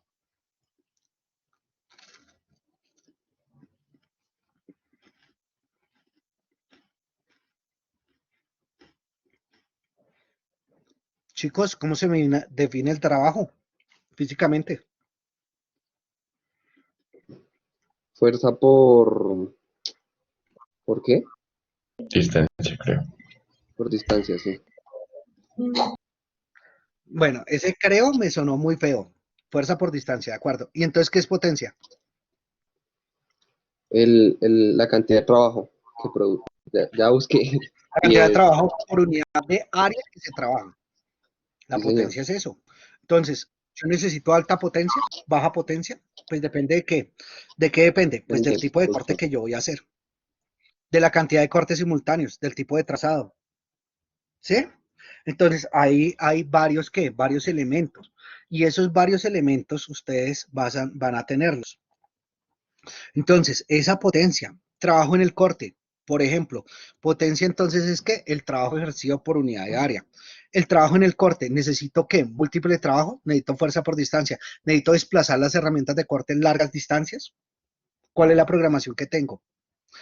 Tipo de herramienta de corte, ¿se corta igual? ¿Qué tipo de herramienta de corte necesito? Pues de acuerdo al producto, yo tengo que seleccionar un tipo de herramienta de corte. Puede ser una herramienta de corte como por ejemplo una navaja, o puede ser el troquel, o puede ser un tipo de corte un poco diferente, dependiendo de los acabados que yo necesito en dónde, en el producto. Pero entonces yo debo definir el tipo de corte, y esa es un qué, es una especificación técnica del proceso, de la cantidad de cortes. El consumo de electricidad, ¿será lo mismo que consume una troqueladora que una láser? No lo sé. Depende del tipo de motores, del tipo de servocontroladores, de la cantidad de controladores, etcétera, etcétera. Entonces, a partir de eso, miren que usted va teniendo unas especificaciones técnicas de maquinaria. ¿Y para qué le sirven esas especificaciones técnicas de maquinaria? Para poder seleccionar la máquina que a usted le conviene o la máquina que usted quiere. O sea, la selección de máquinas no es un proceso de solamente capital. Es que me alcanzó la plata y yo voy y me compro esa. No, no, eso no es cierto. Eso es un proceso que dentro de la ingeniería no, pues dentro de la economía se da, pero pues dentro de la ingeniería no debería darse de esa forma, que es, pues yo tengo plata y con esa plata yo compro esa máquina y listo, y pues sí, listo, ya. No es tan cierto. Usted debería comprar y tener máquinas disponibles a partir de que sean las características o que las características de esas máquinas sean lo más pertinente posible a su sistema de producción, a su tipo de producto, al producto que quiere el cliente, no al producto que usted desea sacar. Porque generalmente esa es la condición y esa es la tercera condición que tenemos. Generalmente en la adquisición o en los procesos de selección de tecnología, usted la selección de tecnología la hace adecuada para su sistema de producción y para el tipo de producto que quiere, no para satisfacer el producto que usted quiere dar. Muchas veces, y hay una caricatura muy famosa de qué es lo que usted quiere darle al cliente y qué es lo que realmente el cliente quiere. Hay una diferencia grande ahí. Entonces aquí están las especificaciones técnicas de maquinaria y esas especificaciones técnicas de maquinaria. Bueno, sigamos y voy mostrándoles otra cosa. Están los requerimientos técnicos de proceso. Estos requerimientos técnicos de proceso también se pueden hacer para quién. Se pueden hacer para otra oración, tipo de corte, cantidad de cortes, tipo de trazado. Y lo puedo hacer contra las especificaciones técnicas del operario. ¿Qué operario necesito? Entonces, experiencia, formación, qué destrezas, qué competencias. Generalmente la selección de operarios se restringe a una serie de condiciones y generalmente esas condiciones son experiencia, formación, destrezas y competencias. Y entonces lo que uno habla es de qué debería tener ese tipo de operarios. ¿De acuerdo hasta ahí? Sí, señor. Entonces, miren que a partir de esta que tengo acá, que son las especificaciones técnicas del proceso, estoy generando dos, mi matriz 4 y mi matriz 5, que son las de maquinaria y son los operarios. Y entonces, en una estoy hablando solamente de características técnicas de maquinaria y en el otro estoy hablando solamente de características técnicas de qué, características o especificaciones técnicas del operario. Y miren que son muy diferentes. En este estamos hablando de características mecánicas como potencia, trabajos, esas herramientas de corte, tipo de energía, tipo de dispositivos, si es eléctrica, mecánica, neumática. En este estamos hablando entonces de que ya para operarios estamos hablando de experiencia, formación, destrezas, competencias y otras. Bueno, y Para eso, entonces, ya teniendo aquí mi desarrollo, yo puedo hacer especificaciones técnicas, inclusive de materiales. Cuando yo ya los agrego en cada uno de los recursos, esos recursos se vuelven en especificaciones técnicas de planta. Y en las especificaciones técnicas de planta, ¿qué pasa? Pues que los requerimientos técnicos de maquinaria o los requerimientos técnicos de operario se convierten en unas necesidades de planta. Entonces, por ejemplo, acá, potencia, el consumo de energía, los servicios adicionales, se vuelven unas especificaciones o unos requerimientos o unas especificaciones de planta. Dependiendo de la potencia, por ejemplo, el consumo de energía o el servicios, yo sé si necesito, por ejemplo, una toma de agua. Necesito el tipo de electricidad. ¿Cómo así que el tipo de electricidad? En Colombia, por ejemplo, a diferencia de otros países, en otros países, todos los circuitos eléctricos son del mismo tipo. Por ejemplo, en Perú, que es un país muy cercano, en Perú todo se maneja en bifásica. O sea, en Perú ustedes tienen todos los equipos y toda la luz, la energía eléctrica residencial y la energía eléctrica industrial y comercial se maneja a 220 voltios. A manejarse a 220 voltios, pues eso hace que se facilite las cosas. En Colombia no pasa eso. En Colombia, por ejemplo, el sector residencial está a 110 voltios, monofásica, y la industria está a 220, 330 o 440 voltios, es decir, a bifásica, trifásica o cuatrifásica, dependiendo del tipo de máquina. Eso hace que mis tipos, ustedes creen, la pregunta va a ser abierta. Piensen lo siguiente. ¿Será que voy a utilizar el mismo tipo de cable, el mismo tipo de clavija para hacer 220 o para hacer 330 o para hacer 110? No, toca hacer adaptaciones.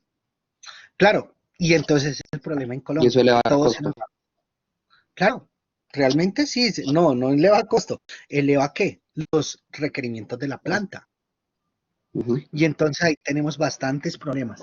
Y generalmente en Colombia nos quedamos con la adaptación. ¿Qué es la adaptación? Eso póngale ahí un 2 en 1, un 3 en 1, un 3 a 2, o haga tal esto. Realmente cuando uno hace una concepción de planta debería hacerse bien pensada desde el principio, sin necesidad de, por ejemplo, hacer cables por encima o de generar otro tipo de elementos. Uno debería hacer la planeación. El tipo de acometidas. Como yo conozco el tipo de planta que yo tengo acá, el tipo de maquinaria, por ejemplo, las acometidas son, necesita, por ejemplo, gas, necesita agua, necesita internet, necesita servicios. Entonces, dentro de la planeación de la planta deberían estar esos servicios y esos servicios deberían ser planeados con antelación. Por ejemplo, servicios adicionales como una PETAR. ¿Saben qué es una PETAR? Sí, señor. No, tratamiento de aguas residuales. Exactamente, una planta de tratamiento de aguas residuales. Al tener una planta de tratamiento de aguas residuales, yo no puedo tener, y dependiendo de quién, del tipo de maquinaria. La maquinaria suelta libera, por ejemplo, agua con contenidos de minerales, con contenidos orgánicos, con contenidos de qué tipo. Entonces, al hacerlo de esa forma, yo voy teniendo ya los requerimientos de la planta y así sucesivamente. En el caso de los operarios, yo necesito, vamos a tener entonces tales competencias, tales destrezas. Entonces, yo tendría, por ejemplo, zonas de bienestar como comedores, alojamientos, depende. Y entonces, a partir de eso, se van identificando todos los de plantas. Y de esa forma es que uno hace el diseño del producto, después va al diseño del proceso y después al diseño de planta. ¿Hasta ahí estamos claros?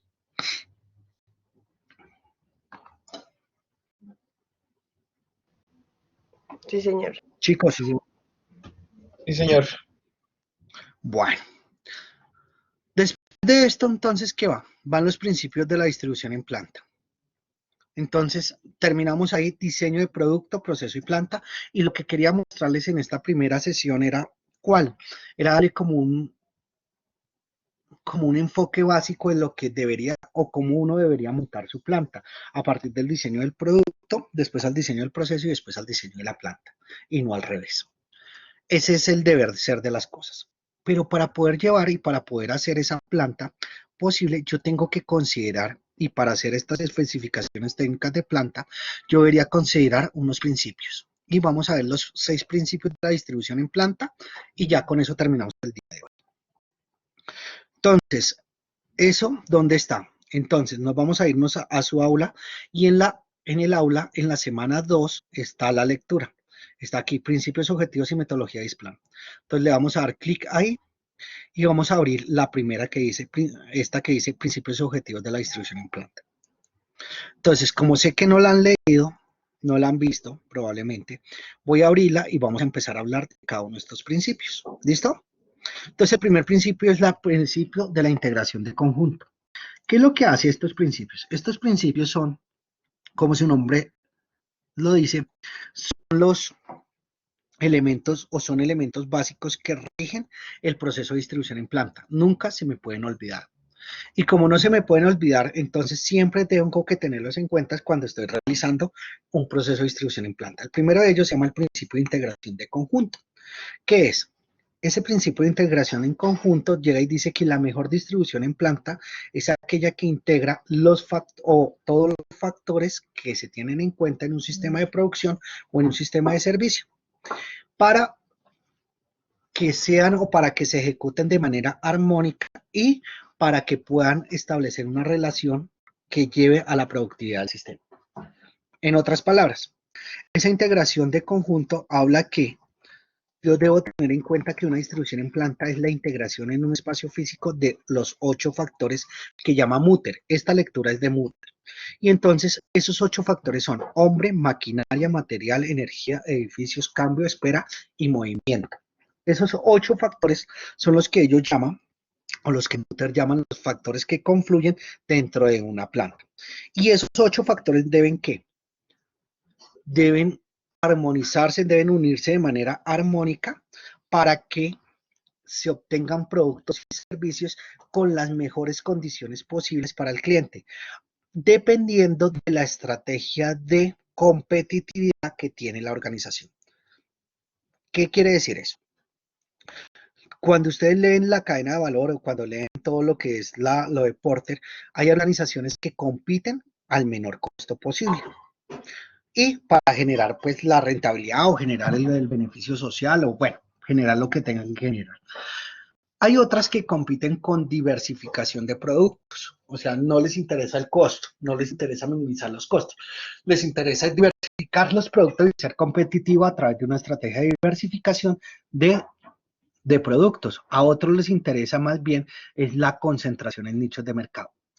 De eso depende y depende mucho la estrategia. Entonces, cuando Mutter escribe esto lo escribe como en los años 80, más o menos 70, 80 del siglo pasado, él hablaba de minimizar costos.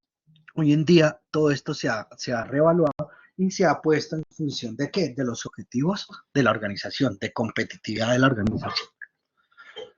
¿Listo? Entonces, ahí ustedes cuando le echen una lectura van a encontrar que debe ser de manera armónica. Entonces, por ejemplo, las máquinas deben estar dispuestas de manera tal que el hombre no se vea afectado por condiciones como por ejemplo iluminación, ventilación, ruido, entre otros. El material debe ser o debe transportarse las menores distancias posibles para evitar el daño, por ejemplo. La energía debe ser sostenible. Los edificios tienen una forma especial de ubicarse dependiendo de por ejemplo, de los vientos, de la iluminación que se da durante el día. Eso no es coincidencial, eso tiene su diseño y tiene un diseño muy fuerte. En función del cambio, entonces, por ejemplo, lo que hablaba hace un rato, hablábamos de adaptación del sistema productivo a los cambios constantes. ¿Y cómo se hace? A través de estrategias de, por ejemplo, de universalización de la máquina, por ejemplo. En la espera y el movimiento, entonces hablen de 2 factores que son muy poco deseables en las plantas. La espera se da, si ustedes lo saben desde su investigación de operaciones 2, se da a partir de ¿quién? De una insuficiencia de capacidad. ¿Por qué? Por la variabilidad que existe en los tiempos de arribo y los tiempos de servicio. Entonces, hay algo que no es adecuado y el movimiento pues no es adecuado, no es deseable en una distribución en planta adecuada debido a que el movimiento destruye el valor agregado. Entonces, ahí ustedes van a tener diferentes cosas. ¿Listo? ¿Entendimos esa integración de conjunto? O sea, ustedes cuando planean una planta, planean es todo de manera agregada. Por eso es que hablamos de cálculo de recursos. ¿Listo? ¿Seguimos? Sí, señor. Sí. Listo. Tenemos entonces el segundo, que es el de mínima distancia. Entonces, generalmente,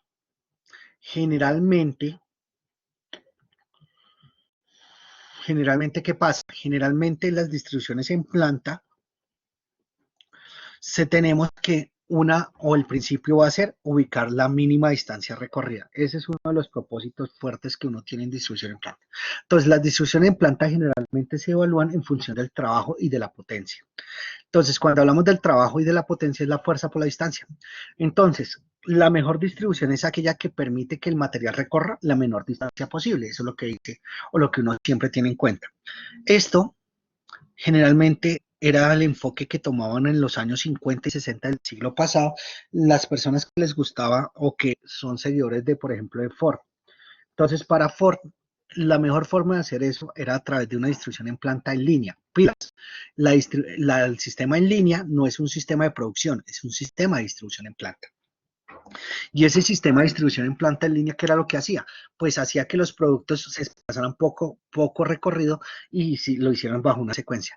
Pero eso es válido cuando ustedes tienen producciones en masa o cuando tienen grandes volúmenes de fabricación. Pero cuando ustedes tienen otros sistemas de fabricación diferenciales, eso ya no es cierto. Ya no es cierto que la línea sea lo mejor o que todo el mundo quiera montar un sistema en línea. Ese como que es el paradigma para muchos empresarios en el país. Siempre quieren montar una línea de producción y su sistema de producción no les da para montar una línea. Entonces, a veces lo que uno hace es hacer conglomerados de máquinas o agrupaciones de tipo taller y entonces lo que uno busca es que establecer que los productos en promedio recorran la menor cantidad posible. ¿Por qué? Porque cuando yo quiero hacer el cálculo de la potencia consumida por la planta, entonces sería ¿qué? La fuerza por la distancia. En este caso, fuerza por distancia por la cantidad de energía que se está empleando. Entonces, como yo estoy desplazando la misma carga, entonces se vuelve constante la fuerza, que es la cantidad de carga que voy a transportar. ¿Cuál sería entonces la única variable que tengo para minimizar eso? La distancia. Entonces, lo que uno busca aquí son consideraciones típicas como esta, que uno va a mover grandes cantidades de carga, las va a mover lo mínimo posible. Pequeñas cantidades de carga las puede uno mover a distancias más largas. Y ese es lo que hace o lo que habla el principio de la mínima distancia. Entonces, siempre que hay un flujo de materiales o personal, la mejor distribución en la planta es aquella en la cual el trabajo necesario es mínimo. O sea, es decir, lo que vamos a tener es que que las grandes cargas se muevan pocos distancia y las cargas pequeñas se puedan mover distancias mucho más largas. Eso va a hacer que el trabajo necesario sea mínimo. ¿Entendimos ese? Sí, señor.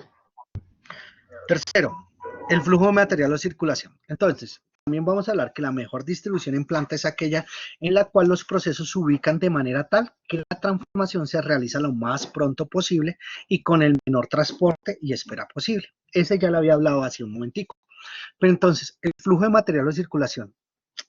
Ese principio nos rige en todos los esquemas de distribución en planta y nos empieza a decir es que la mejor distribución es aquella en la cual los procesos de transporte se realizan con los procesos de transformación se realizan con el menor transporte y la espera posible. Entonces, ¿por qué el menor transporte? Porque grandes cargas, cuando transporto grandes cargas, la menor cantidad de distancia posible, vamos a encontrar que ese flujo va a ser adecuado y va a tener la menor interrupción posible. En otras palabras, lo que uno busca es señalizar que los flujos de material sean también independientes de los flujos de personal. Eso minimiza la cantidad de riesgo que tiene tanto el material como el personal de sufrir daños. También que sea lo más rápido posible. Entre sea menor la distancia y la carga sea mayor, pues entonces las esperas van a ser menores.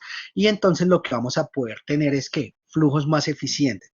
Y ese es uno de los principales elementos que van a regir esto. Y además de eso, todos los métodos de distribución en planta parten de la cuantificación del flujo de materiales. Si yo no puedo cuantificar el flujo de materiales, va a ser bastante difícil hacer una distribución en planta. Bueno, tercero. Cuarto principio. El cuarto principio habla de algo que se llama el principio del espacio cúbico. Y entonces, el espacio cúbico, ¿qué es lo que pasa? es la utilización del espacio como alternativa para la ampliación de espacios. Entonces vamos a suponer lo siguiente, supongan que ustedes en su sistema productivo hacen un cálculo y necesitan 300 metros cuadrados y solamente encontrar una bodega de 200 metros cuadrados. ¿Qué hacen?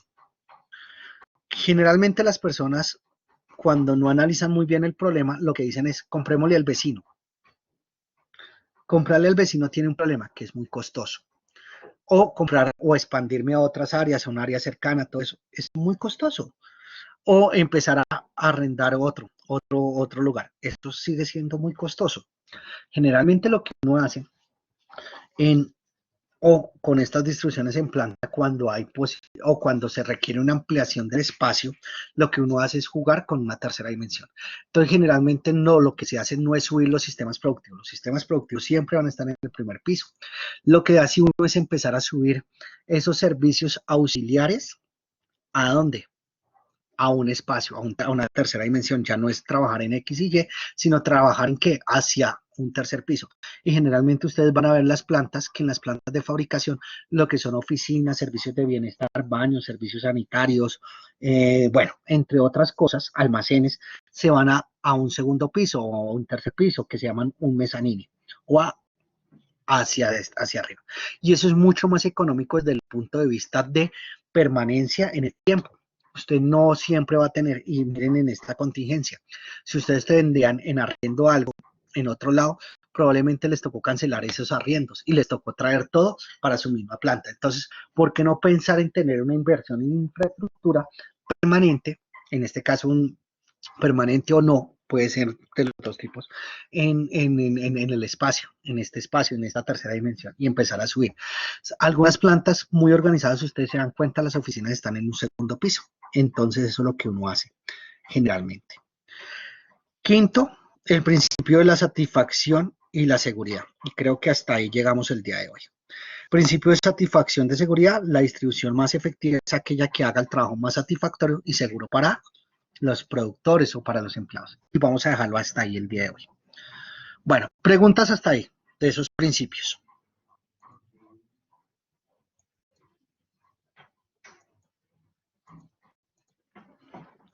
Pregunta, chicos. ¿Alguna pregunta? No, señor. No, ingeniero. Bueno, entonces, ¿tienen ya las lecturas? Por favor, empiezan a hacer las lecturas que tienen ya para la semana 2. Nos veríamos el día lunes. Antes de terminar el día de hoy, quiero mostrarles algo. En la aula virtual, anoche, el día de ayer, por seguridad lo sacó del aula y por eso les envié el mensaje de rematriculación. Entonces, ya está acá el glosario. Entonces, recuerden que cada persona debe tener mínimo 3 términos en todo el sistema. Entonces, vayan metiendo eso, porque yo voy revisando eso, agregar entrada de todo el cuento. Y ahora sí les explico la otra cosa. Vamos a tener una videografía, una videoteca. Esta debe tener por lo menos también 3 videos de cada persona. Esos videos deben tener no menos de 10 minutos. Aquí dice por acá, 10 minutos y una resolución de 360 píxeles. Hay que hacer un resumen. Ese resumen analítico tienen, por ejemplo, yo voy buscando, son mínimo 3 videos por cada persona. Esos videos pues son la forma en la cual les voy dando a ustedes una oportunidad de ir mejorando ya saben, van sumando, no van sumando, van promediando sus notas. Entonces, para que vayan teniendo los valores de promedio. Esos videos entonces deben tener un título oficial del video. No debe ser un video terrible. Un video terrible es el video hecho por Pepito Pérez con el celular filmando, por ejemplo, un puerto. Ese video no me sirve. Son videos realizados por universidades o por la National Geographic o por History Channel o por un canal reconocido. Son videos reconocidos en los cuales, por una universidad, en los cuales se muestra un proceso. Eso puede ser un proceso productivo, un proceso de cadena de valor. Entonces la cadena de valor tiene actividades de entrada, entonces pueden ser compras y abastecimiento, puede ser de transformación, como esos de así se hace. ¿Sí los han visto? Sí, señor. Esos videos sirven, los de así se hace, a un proceso de distribución, por ejemplo, pueden ser entonces los de megaestructuras, por ejemplo, cómo se construye, por ejemplo, un puerto, o cómo opera el puerto, cómo opera un aeropuerto, o cómo, por ejemplo, se hace la distribución de productos, no sé, para Lego, cosas de ese tipo. Pues de servicios postventa, puede haber un video de servicio postventa, cómo lo realiza, por ejemplo, Dell, servicios de postventa, servicios, bueno. Y en la parte de arriba de la cadena de valor ustedes encuentran también, por ejemplo, pues, videos de desarrollo de recursos humanos, de compras e infraestructura y de desarrollo tecnológico, etcétera, etcétera. Entonces, todo tiene que ver con cadena de valor en el mundo. Los videos deben ser, yo les puse 10 minutos, eventualmente deben ser mayores a 20 minutos. Yo les pongo 10 como por no limitarlos mucho, pero un video de calidad tiene mínimo 20 minutos. Hay que hacer el resumen y hay que ir cargándolo acá. En ese sistema, señor, David, dime. Profe, puede ser de, por ejemplo, del agro, por ejemplo, algo hecho en TV Agro que explican cómo es el proceso de transformación de la carne o de la Por producción de ejemplo, huevos. ¿Sí? por ejemplo, agroindustria, pero entonces debe ser muy definido de agroindustria. Y vamos a irlos cargando. Entonces, mínimo les voy a pedir 3 videos. Si pueden muchos más, pues mejor. Así mismo, vamos con la cuenta. Esta biblioteca, entonces, ¿para qué es? Pues como tenemos problemas, muchas veces lo que queremos hacer este semestre es que ustedes tengan una fuente de referenciación de, de mucho de lo que hacemos y de lo que nos toca imaginarnos, dado las condiciones, las características que tenemos en este momento. ¿Listo? En este momento, pues necesitamos referencias de mucho tipo, entonces muchas veces los videos nos van a ayudar bastante. Entonces vamos cargándolo ahí. Cada estudiante cargará 3 videos durante el primer corte de la materia y de ahí para allá, pues más videos, ¿no? ¿Listo? Yo después los puedo descargar, si ustedes se dan cuenta aquí yo tengo una versión para impresión, después lo que hago es que descargarlos y mirarlos por autor. Yo lo que voy a ver es por autor, cuántos videos tiene cada autor con estas características, título oficial, resumen analítico, fuente del video, etcétera, etcétera. Ah, y los links de consulta, ¿no? ¿Listo, chicos? Señor. Sí, profe. Listo, Bueno, profe. muchachos. Entonces nos vemos la próxima semana, trabajamos el día lunes, lo que nos queda que es objetivos de la distribución en planta, la metodología y todo eso, y el día miércoles, o sea, de hoy en 8, ya empezamos a trabajar métodos de localización. Entonces necesito que por lo menos para de hoy en 8 tengan muy claro lo de programación entera, lo de manejo de variables enteras y binarias, formulación, sobre todo, formulación de modelos. Y pues cómo resolverlos a través de un software. No, yo no les voy a limitar el software. Señores, feliz fin de semana para todos. Descansen. Gracias, ingeniero. Profe. Gracias, profe. Lo mismo. Hasta luego. Feliz tarde para todos. Chao, chao.